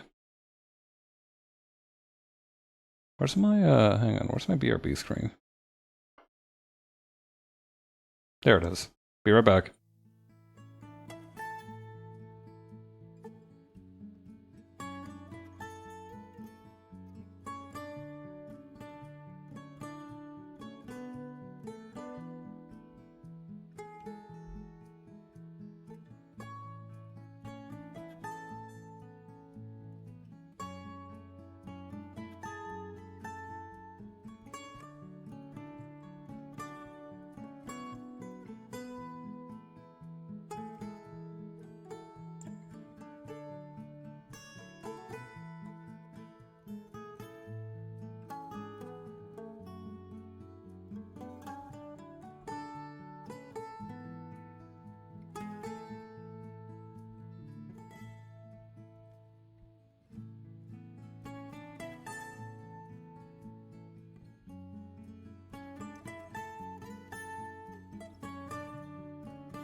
I'm back. Let's see. There we are. Yeah, no, it sounds like it was some. I thought something. I heard something fall. It might just be an effect from the background music or something. I don't know. But it sound. I thought something fell. I thought there might be like a mouse or something. I recently had to deal with one of those, so I was kind of worried that one of its brethren had arrived to avenge its brother, or avenge its honor or something. But thankfully, that doesn't seem to be the case.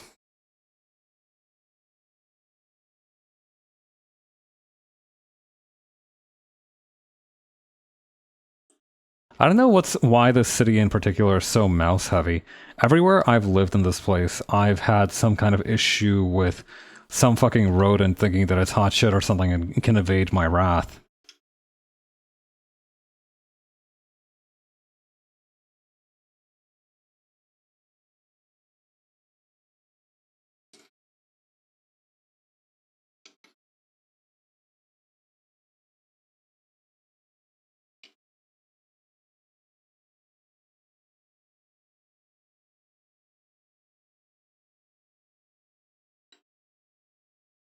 I don't know. I try not to resent mice too much, and in general for other pests, I try not to resent them too much, just because I know that they're also just trying to live their lives. But it's this is my house, and I do feel really bad, feeling like my privacy and my space has been violated. So I feel like, you got to do what you got to do.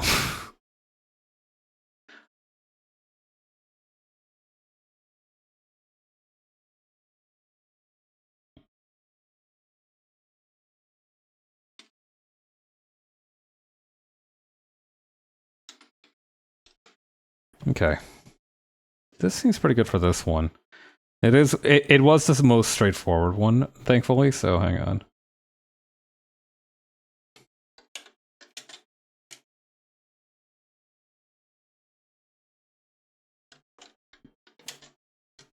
Okay, this fourth one might be a little bit trickier as well.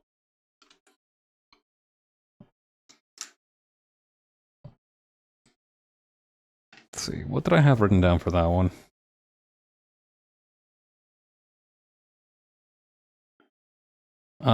Right, okay.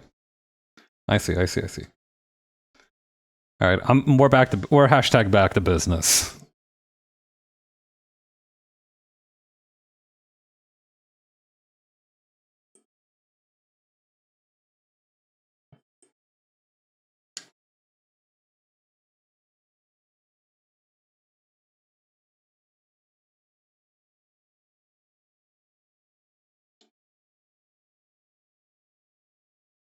Okay.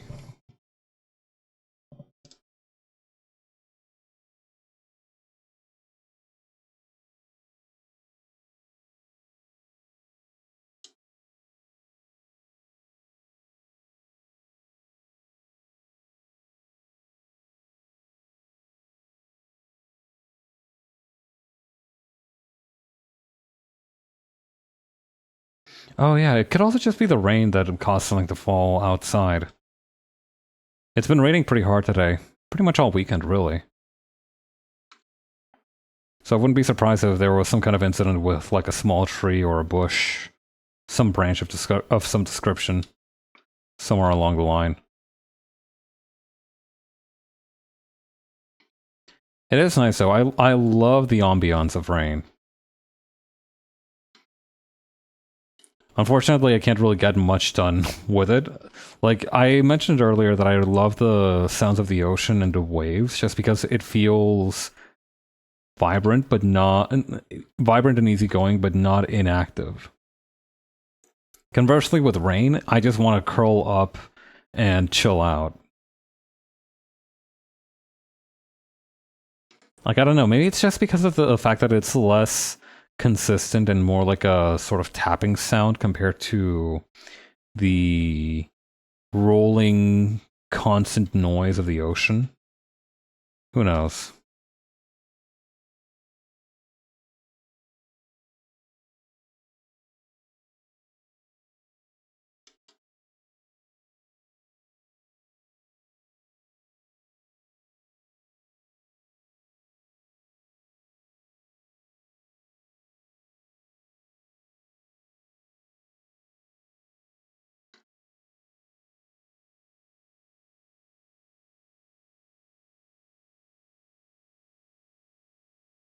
Yeah, I've also installed a couple of sonic traps.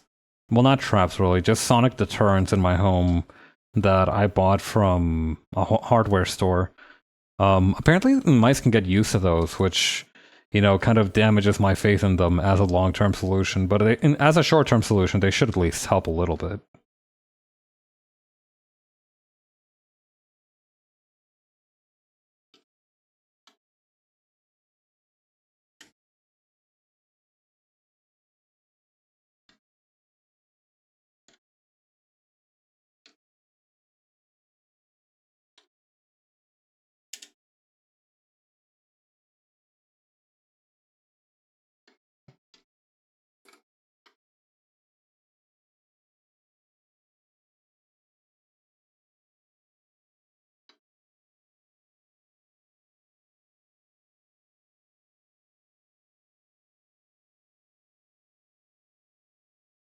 Okay.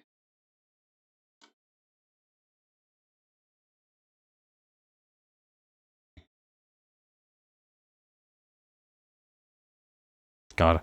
This morning when I went out to do some laundry, I found that somebody had accidentally spilt their fries all over the floor in some kind of incident at some point during the weekend. I can't tell if it was last night or Saturday night. Or Friday night, I mean. Friday? Saturday? Yeah, no, Friday night.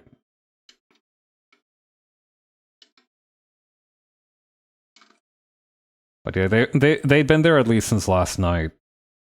Talking like the fries were there since at least last night. Talking like I'm a forensic scientist in CSI. Christ. And like the thing about them was that like there were a couple like that were they had like a very clear path of somebody completely eating shit in the hallway. Like they were like there were a couple scattered here and then a couple more later, and then there was like a huge smattering of them like a little bit further down the hall, and they were like, okay, yeah, that's the impact site. That's like the terminus of like the stumble.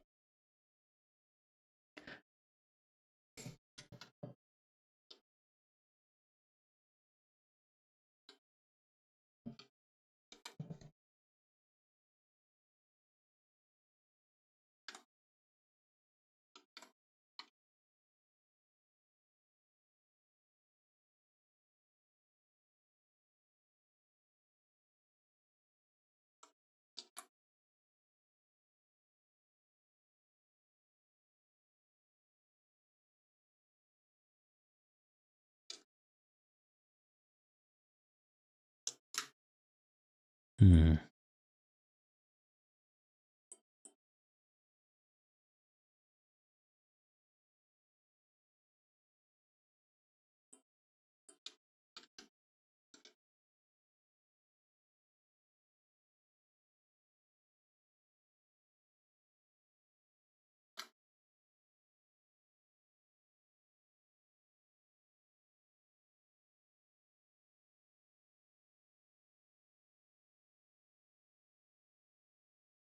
Oops. Wait, is this on the same layer? No, it's on a different layer. My foresight is immense. Immaculate, even.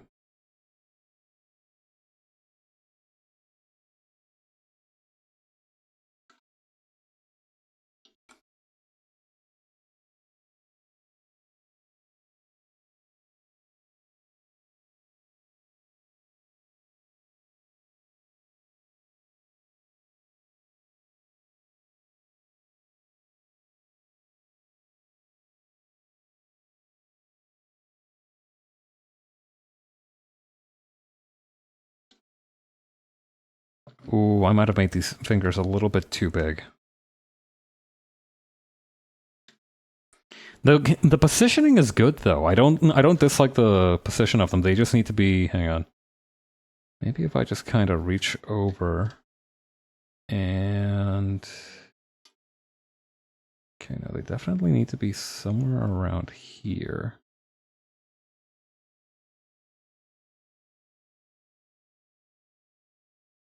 Like this makes the most sense for me to place them. This pinky is going to turn into a ring finger.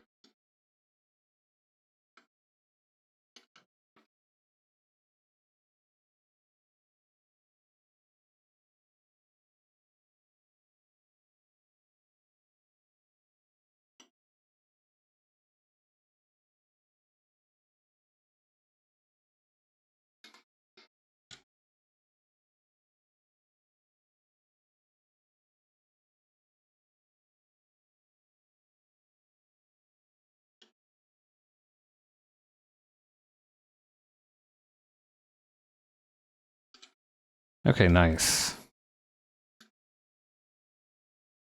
And we can actually maybe lower this a little bit.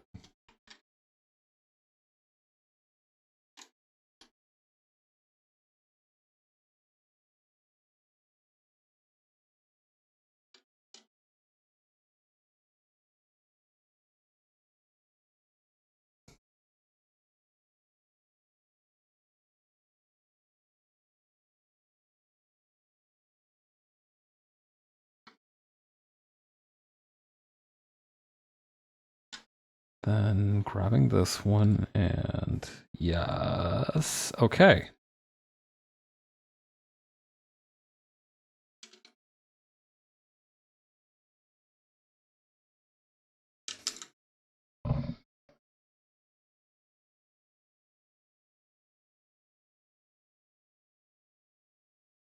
Okay, yeah. Now I remember how I wanted to do this.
Gonna need to rotate this a little bit.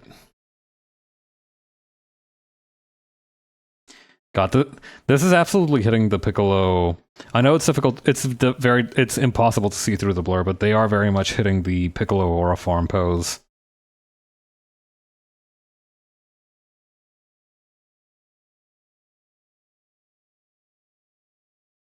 Okay, then after that, it was...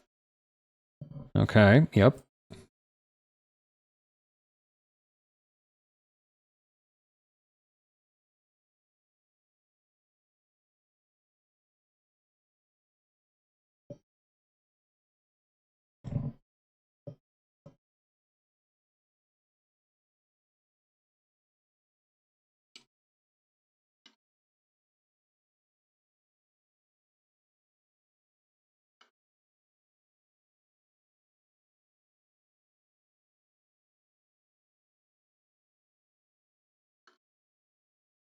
Wait, hang on. What? I need to remember the way that Cypher poll was posted up in the Highness Lobby arc. Hang on.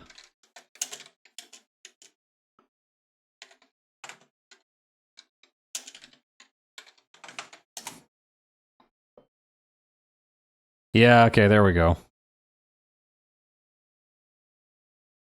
Hang on, let me put up the picture if you've never seen it before, because it is one of my favorite villain shithead lineups in One Piece, just by sheer virtue of them nobody looking like they really belong there.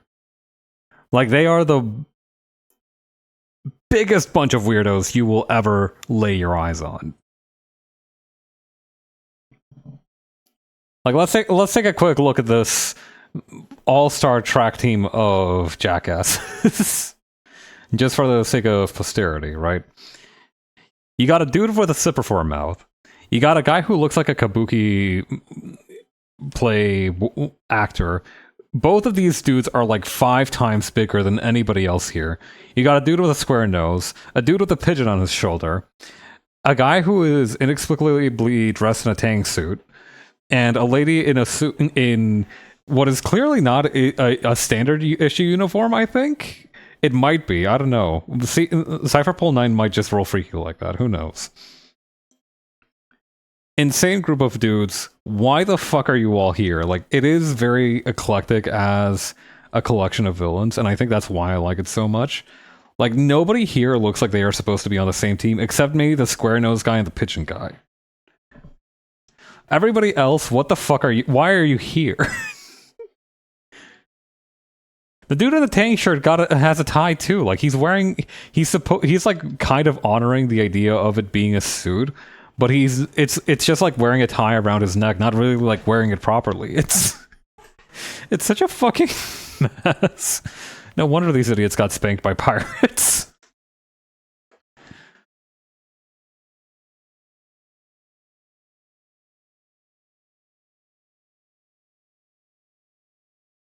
But yeah, I think that's gonna be low-key the vibe that I'm going for with this particular set is very much NES Lobby folded arm lineup. Except for, with the exception of the zipper.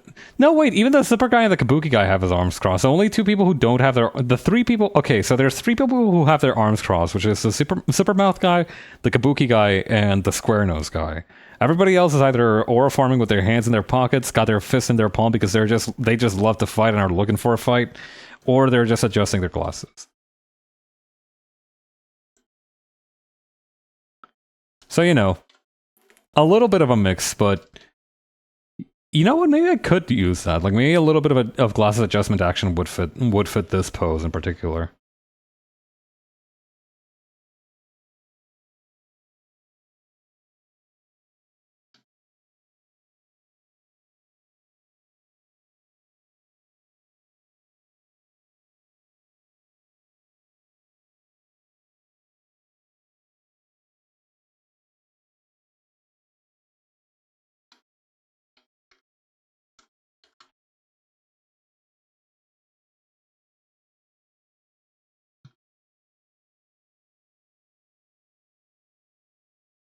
Okay.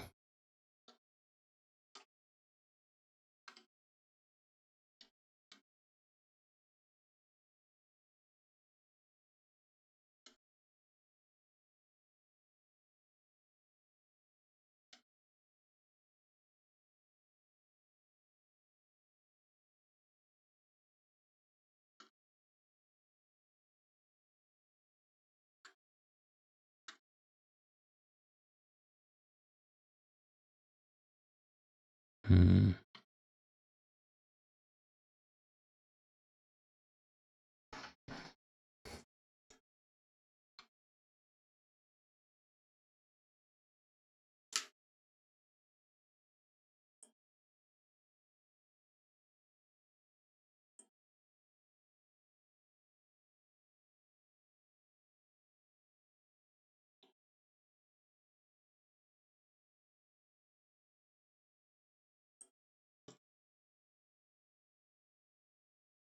Okay, what color should I make this one?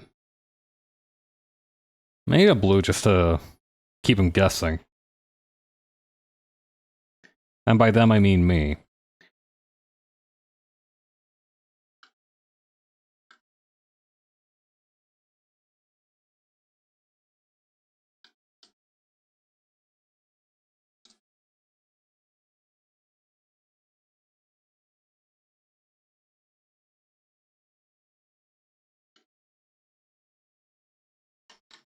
Actually, I should shrink the head a little bit on this one.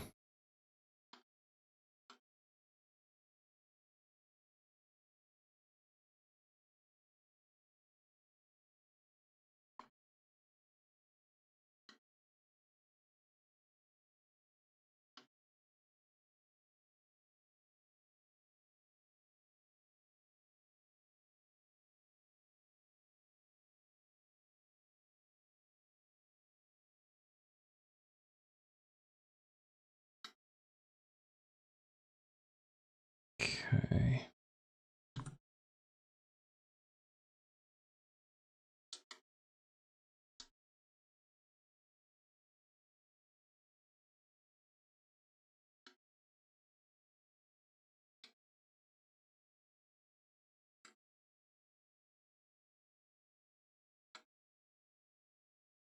Okay, maybe I just need to extend the neck on this one a little bit.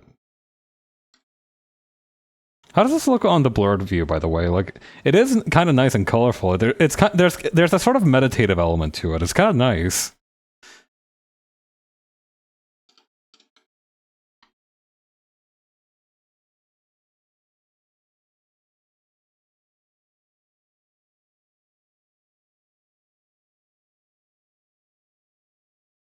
Not gonna do this very often, by the way.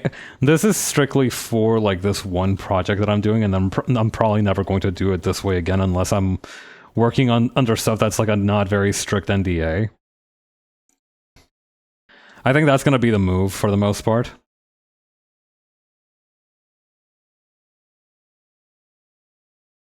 I don't know. How would you define a not very strict NDA? Like, is it that you can tell like there's probably clauses and shit in actual NDAs to justify this, but like if you are under duress or like you have to like somebody is like genuinely it is like either you tell us what's going on here or prison. Like are you still like under what circumstances would you be liable generally? Like I'm sure there are some that have fucked up and said, yeah, no, for sure you're going if it's between prison and distributing this information, you're going to prison. Like I am assuming that have been cases where that is the implication. But I don't think there would actually be that many. I don't think anybody needs to go to that extreme. Generally, I think it's just don't blab about whatever big thing is coming up and you should be fine.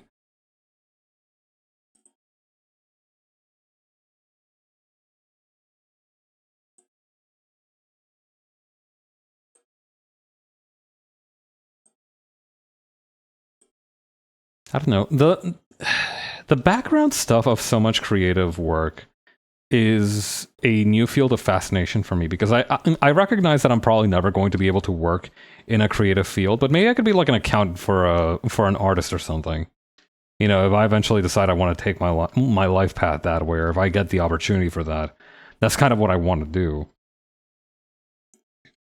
Now, my current life trajectory and experience doesn't really lend me well to that situation, which is kind of why I also want to think about like what I want to do. But even then, even if I do end up in that situation, I probably won't actually get to like interact much with the creative side of things. And if I do, it's probably to tell them that they've run out of money, which isn't really conducive to creative work.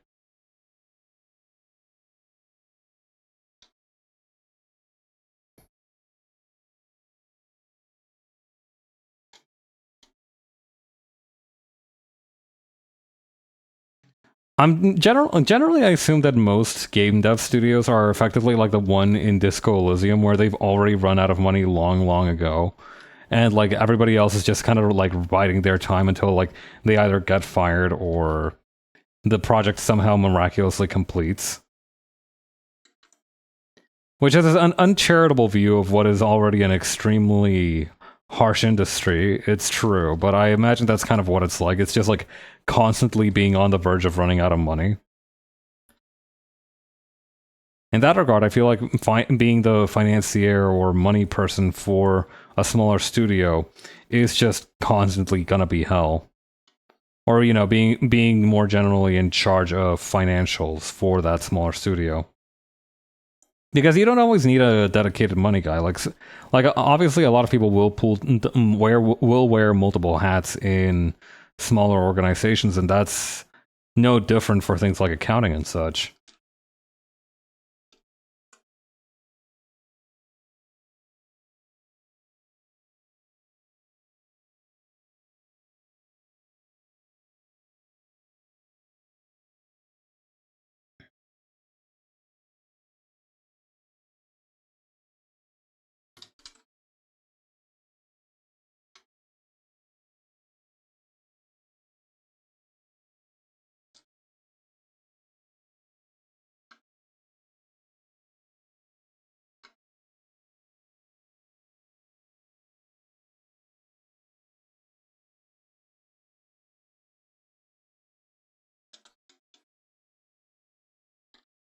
To make her just a tiny bit smaller.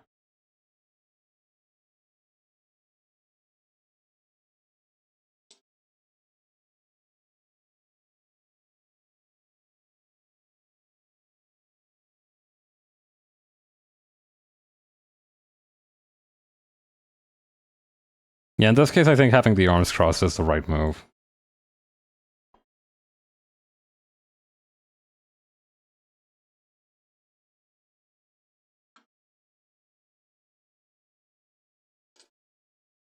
Also need to make the top part a little bit smaller and then shift it to the left, I think. Or to the right, rather. To the right.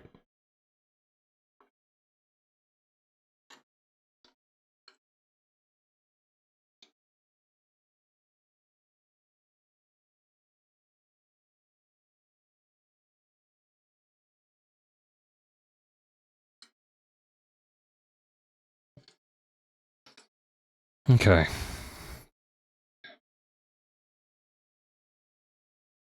Then back here we'll do another person. I was expecting this to take much longer, but it's honestly not taking much time at all. Like, obviously when I actually get to the thing and I need to do it, it's going to take a much longer time, but this is good work. Been going at a decent clip.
Okay, so it's gonna go like this.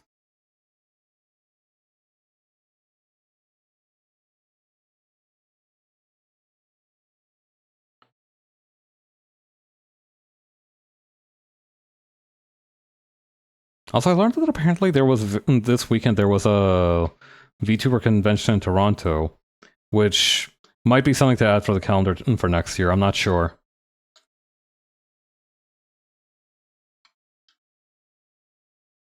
I'm making way too many plans for a guy who has traveled in here in this country like only once before, and it was like okay at best.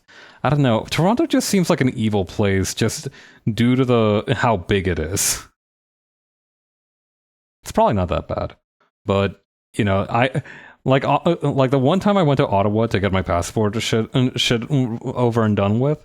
That was like Ottawa was just like not very evil. Like it was large, but it didn't have like the same kind of like feeling that I had from like the few times I've visited New York. New York itself doesn't feel particularly evil. New York is at best benign and large and just kind of unknowable. So not particularly evil. Toronto, however, I'll have to like peep it myself before I make a sound judgment. Consensus, just based on the airport though, hella evil place. Like intense bad energies. I don't even believe in aura or energies or anything like that. And even listen, aura, energy emanations, and things like that are pseudoscience and should be rejected in favor of having faith in more rigorously studied ideas and belief systems. That being said, sometimes you do just go to a place or meet a person and you're like, oh yeah, no, the aura thing is real, and yours is like the worst.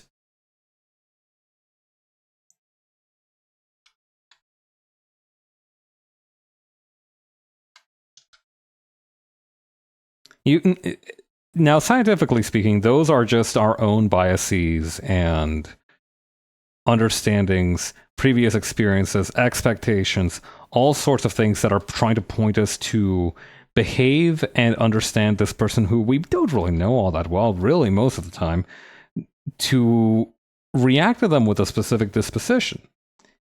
And that's highly unfair. You know, that's obviously unfair for people. when you get your eyes dilated at the eye doctor. Yeah, no, sorry. The wife took the stream resolution and the divorce. Also, hey Jupiter, how you doing? Thanks again for hosting the watch along of Devil Wears Prada on Friday. That was a lot of fun.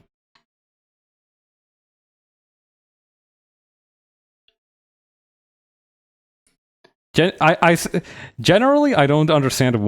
Generally, I am of the belief that unless there is a way to materially improve a production or creative work, you generally don't need to make a recreation of it. The Devil Wears Prada, though, feels like it's very prescient. There inside you are two women, Anne Hathaway and Lady Snowblood. Yo, they're inside me? Word? I apologize. That was crass. I don't know. I do think that is a good dichotomy to have, though. Are you like the sincere, spunky go-getter who is trying to?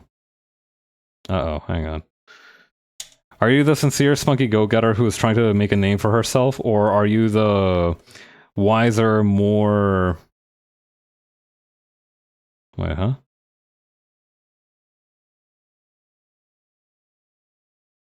Wait, which layer? Wait, which layer? Oh, okay, I see. Okay, I see.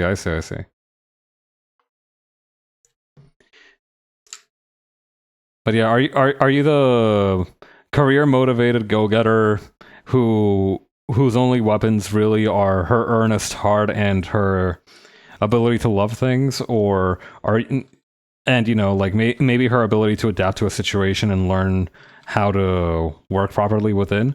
Or are you the kind of self-made, harsh, but harsh in the way that a great leader believes they need to be? Like already egomaniacal, kind of gets their way, understands what they want and how to get it. Sort of maniacal person of power.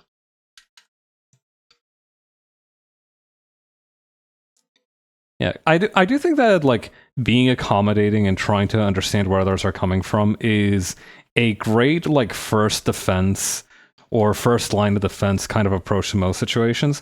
But I do think occasionally you just need to let the inner evil woman out and just like demand things to go a specific way, because like sometimes it does just need to go exactly as you say, or else shit will be fucked forever. Just watched the filmed stage production adaptation of Victor Victoria, so I suppose I'm on a kick with women in film. Julie Andrews in film. I've never heard of Victor Victoria. What's that about?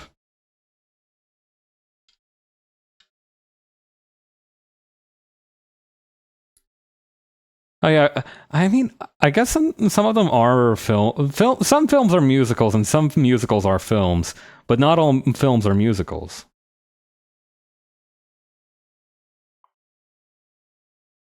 I don't know. I do think I need to experience like a decent musical at some point this year. I feel like it's been a while since I've like really engaged with something that has that as has music as a focal point of its presentation.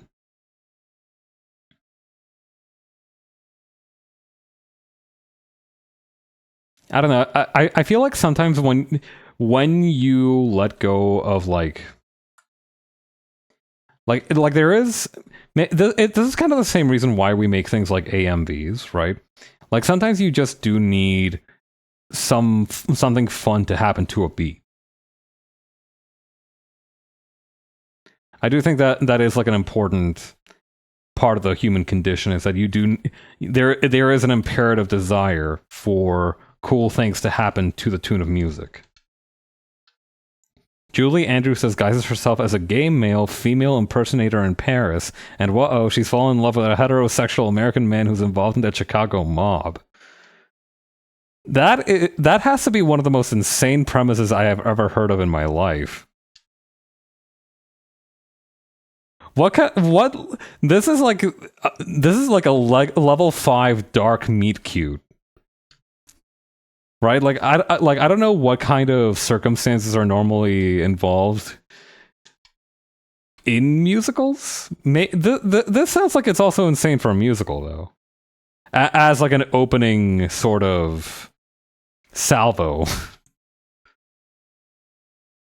of what is involved in it.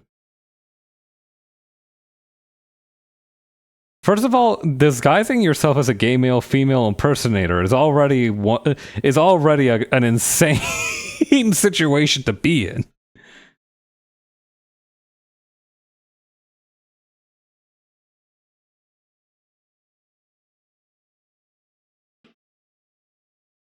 Like, to what end is she disguising herself as a gay male female impersonator? Like, is she is this like is it her job? Is she trying to hopefully like scam somebody by offering services she doesn't actually like offer? Like, is this like a marriage toxin kind of situation, or am I? I need to like read the Wikipedia blurb on this. Like, I feel like I need more information to fully comprehend this, because what you've given me already is so rich and powerful.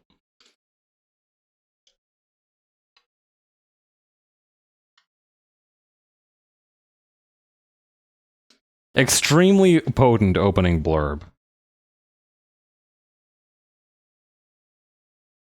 She needed to get employed as a performer, but got written off as boring, unsexy British woman? That's harsh.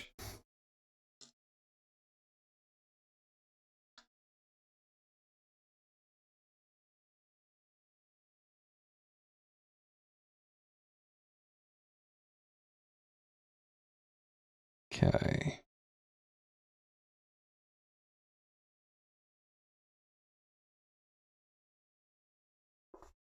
What's supposed to be here? Oh, I see. I think I see. No, I definitely see. Still, imagine being out of work because you're too British is kind of funny. as just like as a way to kind of as a sort of, what do you call it? Like um inciting incident. She does not do an accent. I'm gonna need you to specify which accent.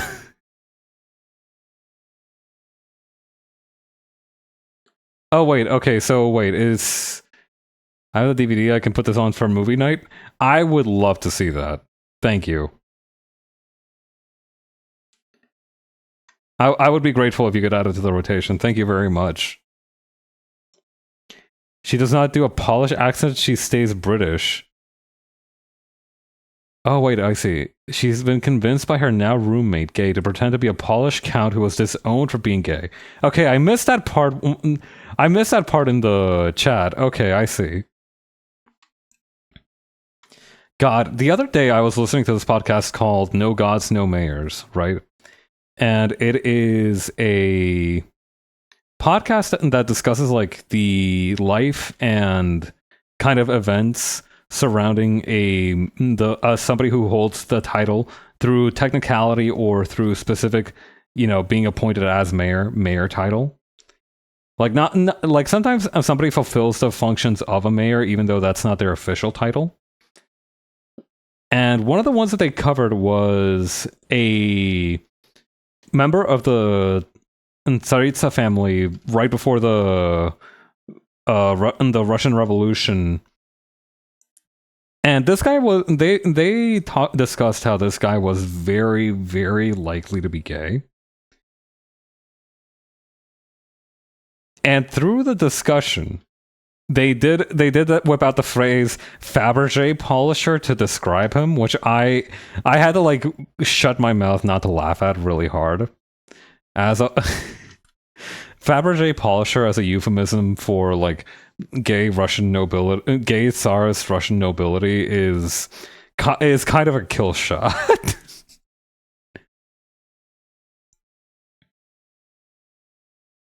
The Polish count bit is to explain why she's a pretend popular entertainer that hasn't been heard of. I see.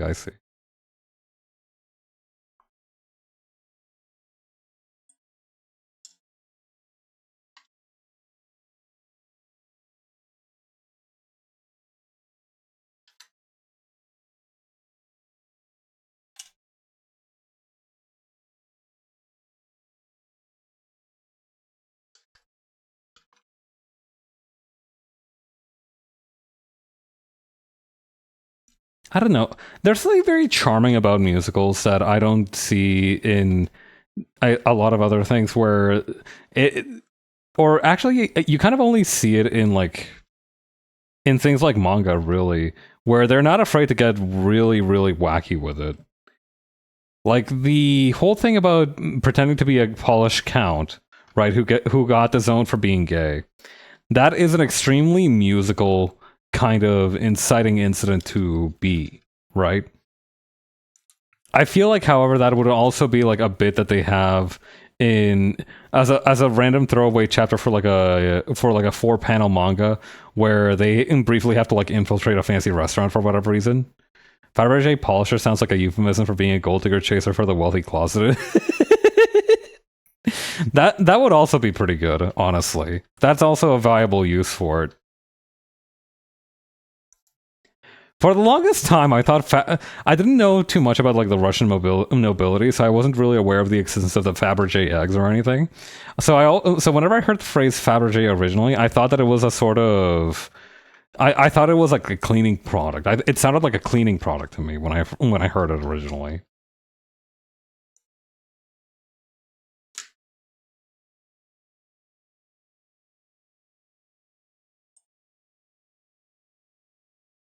The concept of of a gold digger chaser is also kind of insane. That's like a very powerful, I feel, kind of entity that has been suggested.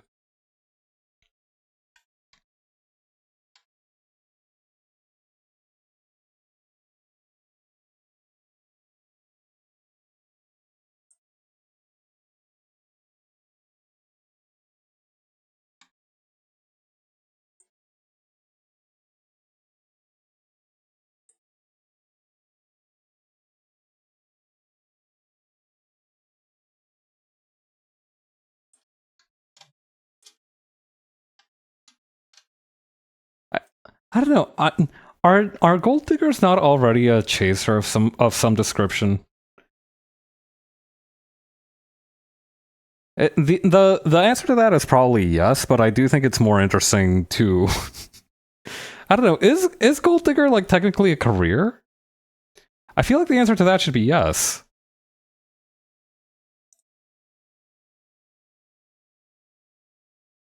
Like if whatever you're doing, right, produces income for you, it creates money for you. I do think it's not unfair to call that a profession. It's not unfair to say that that is your means of employment.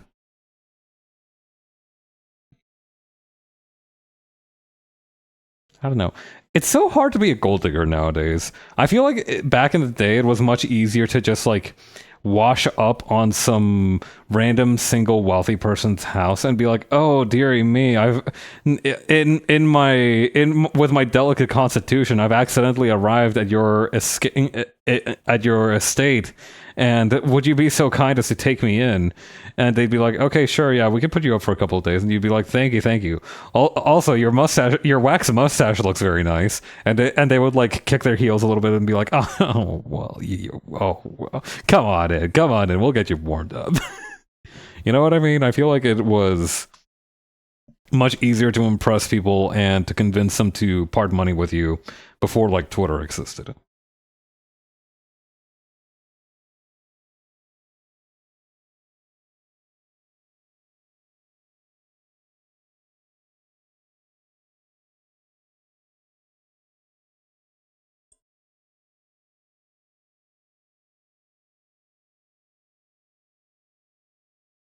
Okay, I'm gonna use this kind of bright blue color for this next one.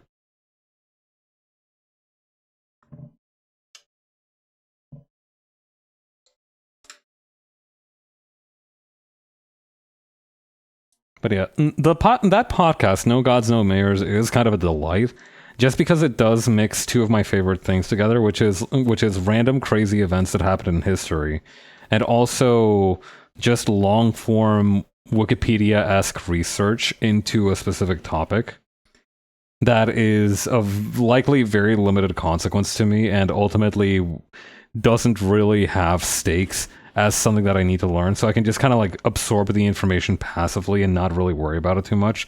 Just letting whatever sticks stick and not really thinking about like, oh yeah, no, I'm gonna have to bear this in mind for later.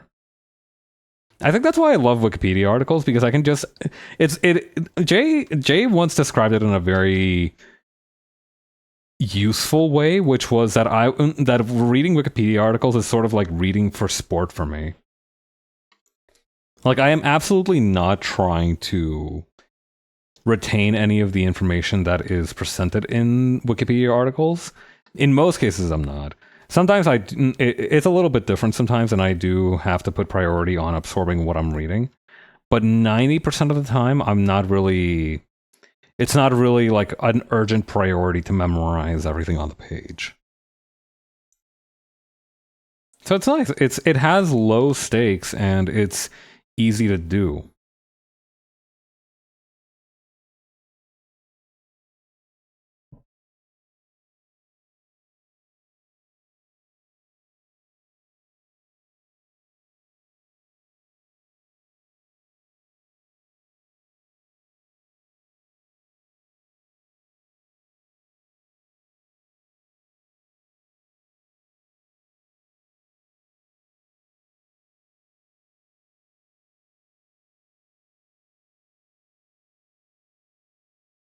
But yeah, how's your Sunday going, Jupiter?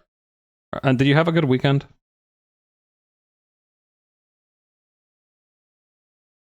Let's see.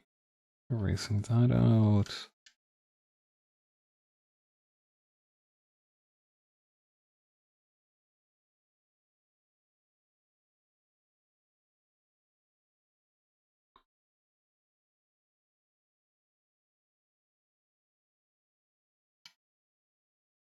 I need to kind of lower the... Hang on. There's a section here that I need to kind of lower, and... Hang on.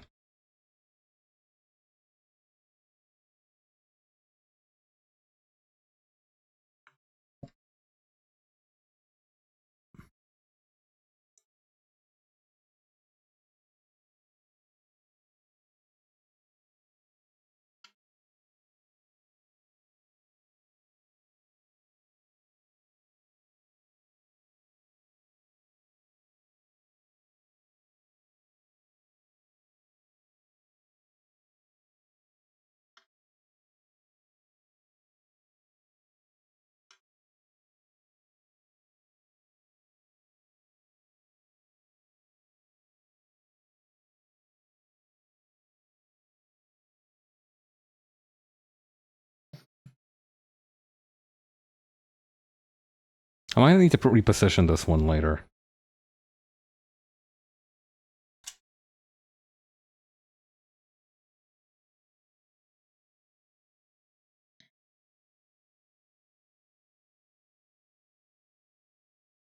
Something that I've been needing to study up on, for no particular reason, I just think that it would be an interesting topic, is the tactics and strategies involved in tank warfare. Because I feel like tank battles are probably really interesting to kind of dissect and think about. Because you're really just driving really heavy cars that have a gun attached to them. Granted, the cars can move in directions that are abnormal for most vehicles, and can traverse a lot of different types of land, but at the same time, you know, ultimately it is just a large moving vehicle that you need to move around efficiently.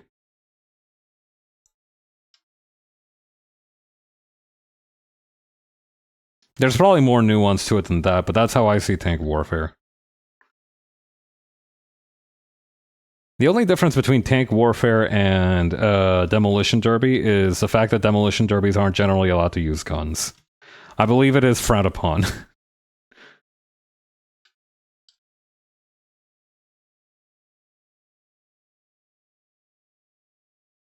Maybe in some cases it isn't, though. I don't know. Are there any circumstances where demolition derby drivers are allowed to kind of just whip out like a Barrett 50 cal and just shoot the other car? I feel like there has to have been at least historically one show where they were just allowed to like borrow the anti-material rifle from the National Guard, and they were like, all right, don't go too crazy with this thing, and then they just like blow up a tanker truck or something for the amusement of the spectators. Like, I feel like that's not too far-fetched as a potential historical event. I'd like to go to a demolition derby at least once, just to see if it really is that hype. I feel like demolition derbies are like the ultimate 80s thing where it's like, yeah, no, we definitely would not have like we didn't have the budget for that back then, but now forget about it. Cars cost like 5 times as much and are like 3 times less satisfying to watch get destroyed because now we have like crumples in base and everything. Although actually, I don't know, would like the emergence of crumple zones actually make demolition derbies more interesting to watch? Because I thought that, you know, due to the fact that they would no longer, due to the fact that they would now crush more thoroughly, due to the way that the crumple zones work, they might be more fascinating or more satisfying to watch, actually, than they were in the 80s. Conversely, each car now costs way more money to produce. It's a little bit of a trade-off.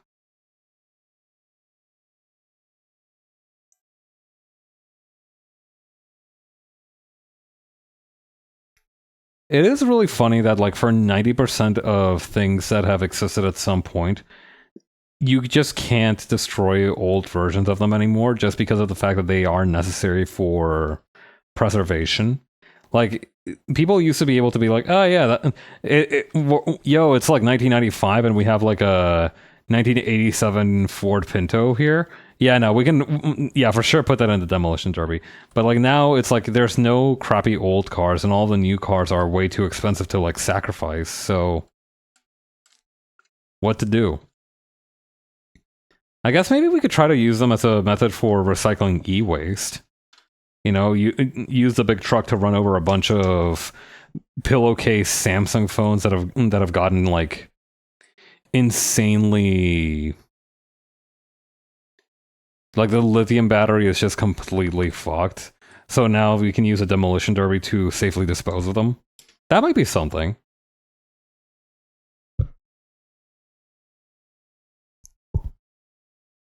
Well, safely dispose of them is kind of a misnomer. Like, they're definitely being unsafely disposed of, but, you know, the spectacle of it is what really matters. I know that recycling batteries generally involves shredding the batteries and then essentially, like, sorting through the dried, wet slurry of metals to recover what is available.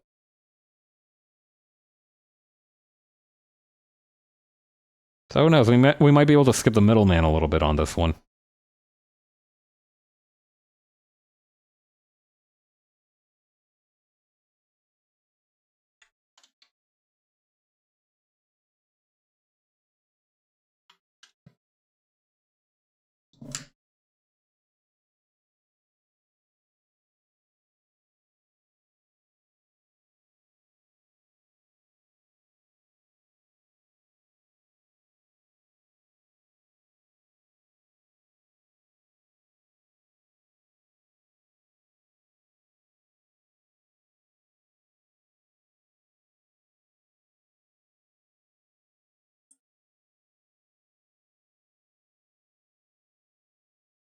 Okay, how much more space do we have? What time is it? Okay. We can probably finish this one.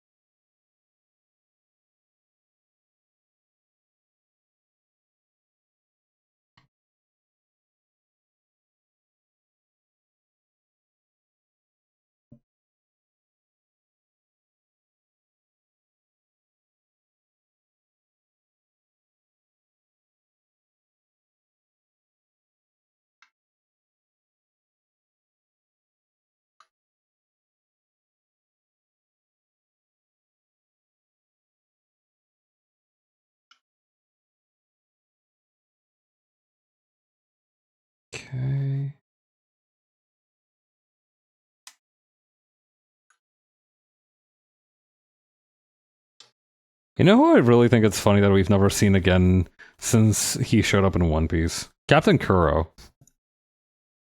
Like, granted, he got like beaten the worst out of anybody I think in the East Blue, with maybe barring the exception of Don Krieg.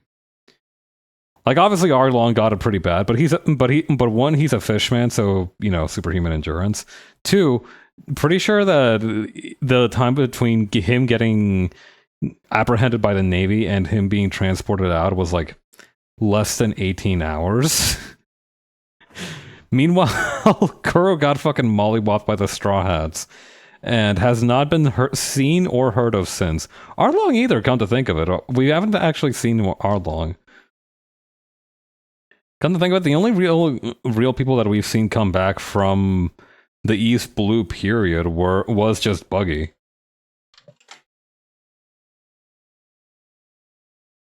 Literally nobody else was really. And let's be for real, the only reason that Buggy is in the New World is because he kind of he failed upwards. He failed upwards maybe the hardest out of anyone since maybe the guy that got elected to govern over Rome after the Pope died in the 1400s.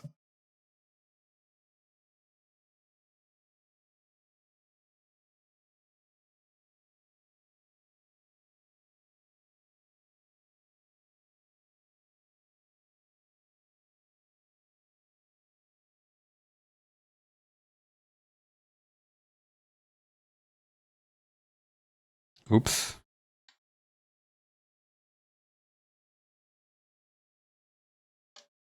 Okay, yeah, let's just shift this up.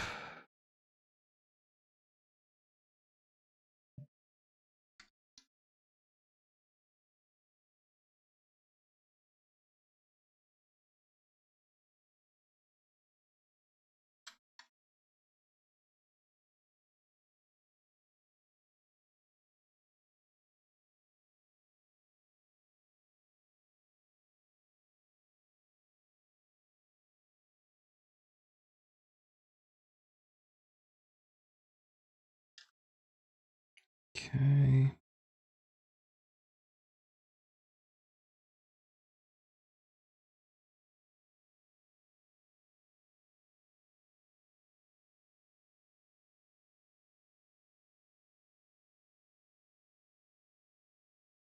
Okay, this needs to be like significantly smaller.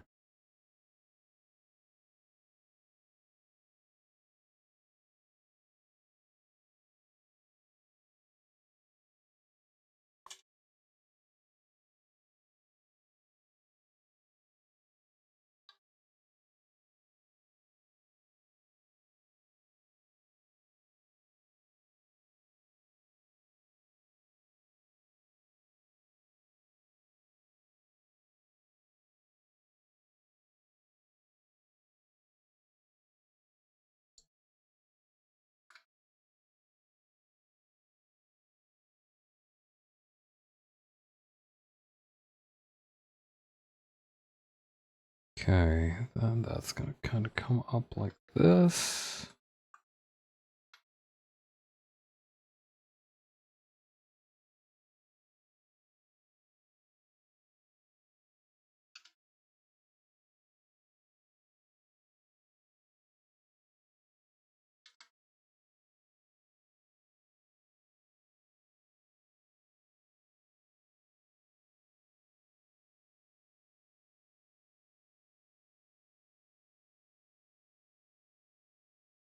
Ooh, wait, I've got an idea for how to approach this. Take out the legs.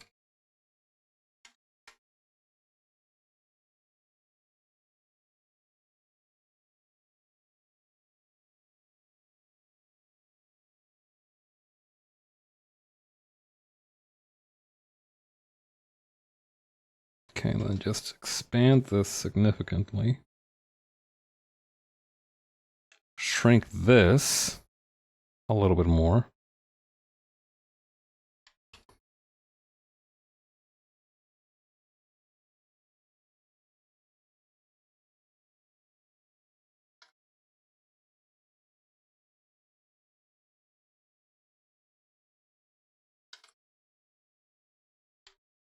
May increase it a little bit more as well.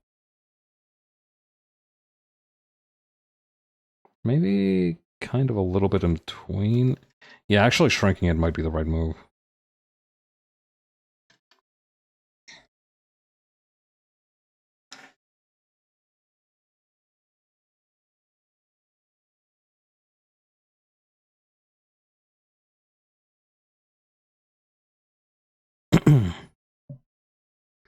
For this one, I kind of low-key want the pose to be sort of like the picture that they took of Dio when they were creeping on him in his own house.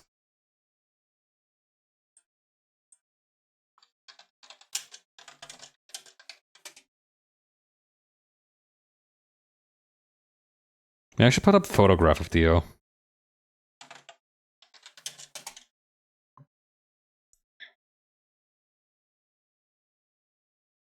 Oh, no, wait, here it is.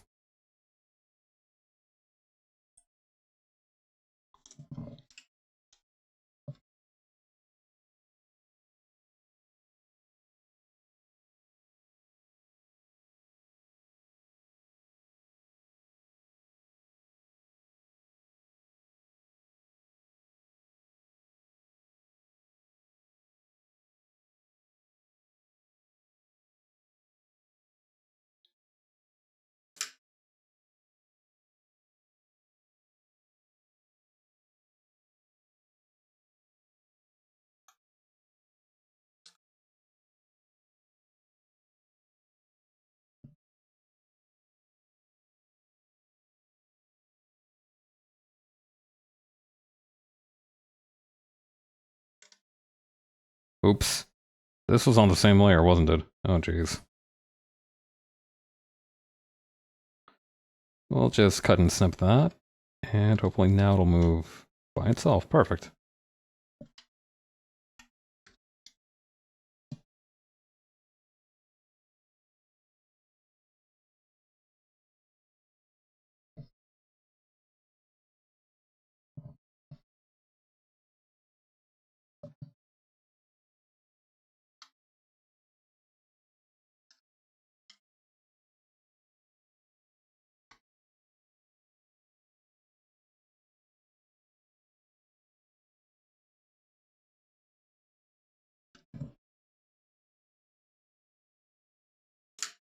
Okay.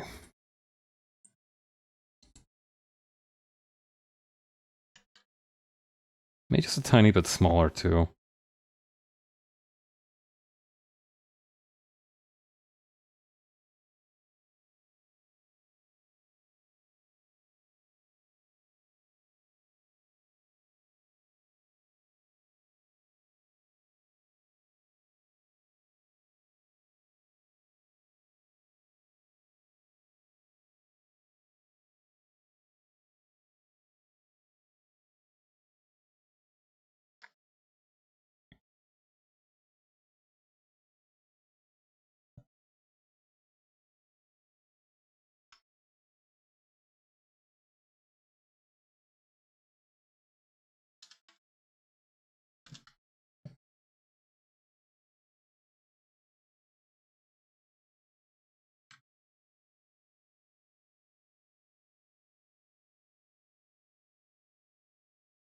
Nice. Okay.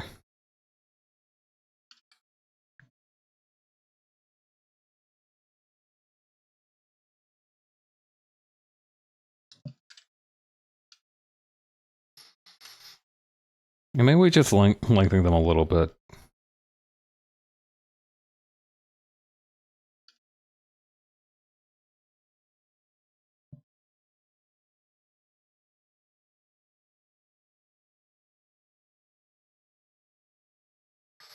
Okay, I think that'll do it for the work that I can sort of not really show on stream for today. Thanks to everybody who stuck around. I really appreciate it. I will see you all next week for some more co-working and art. Take it easy. Bye.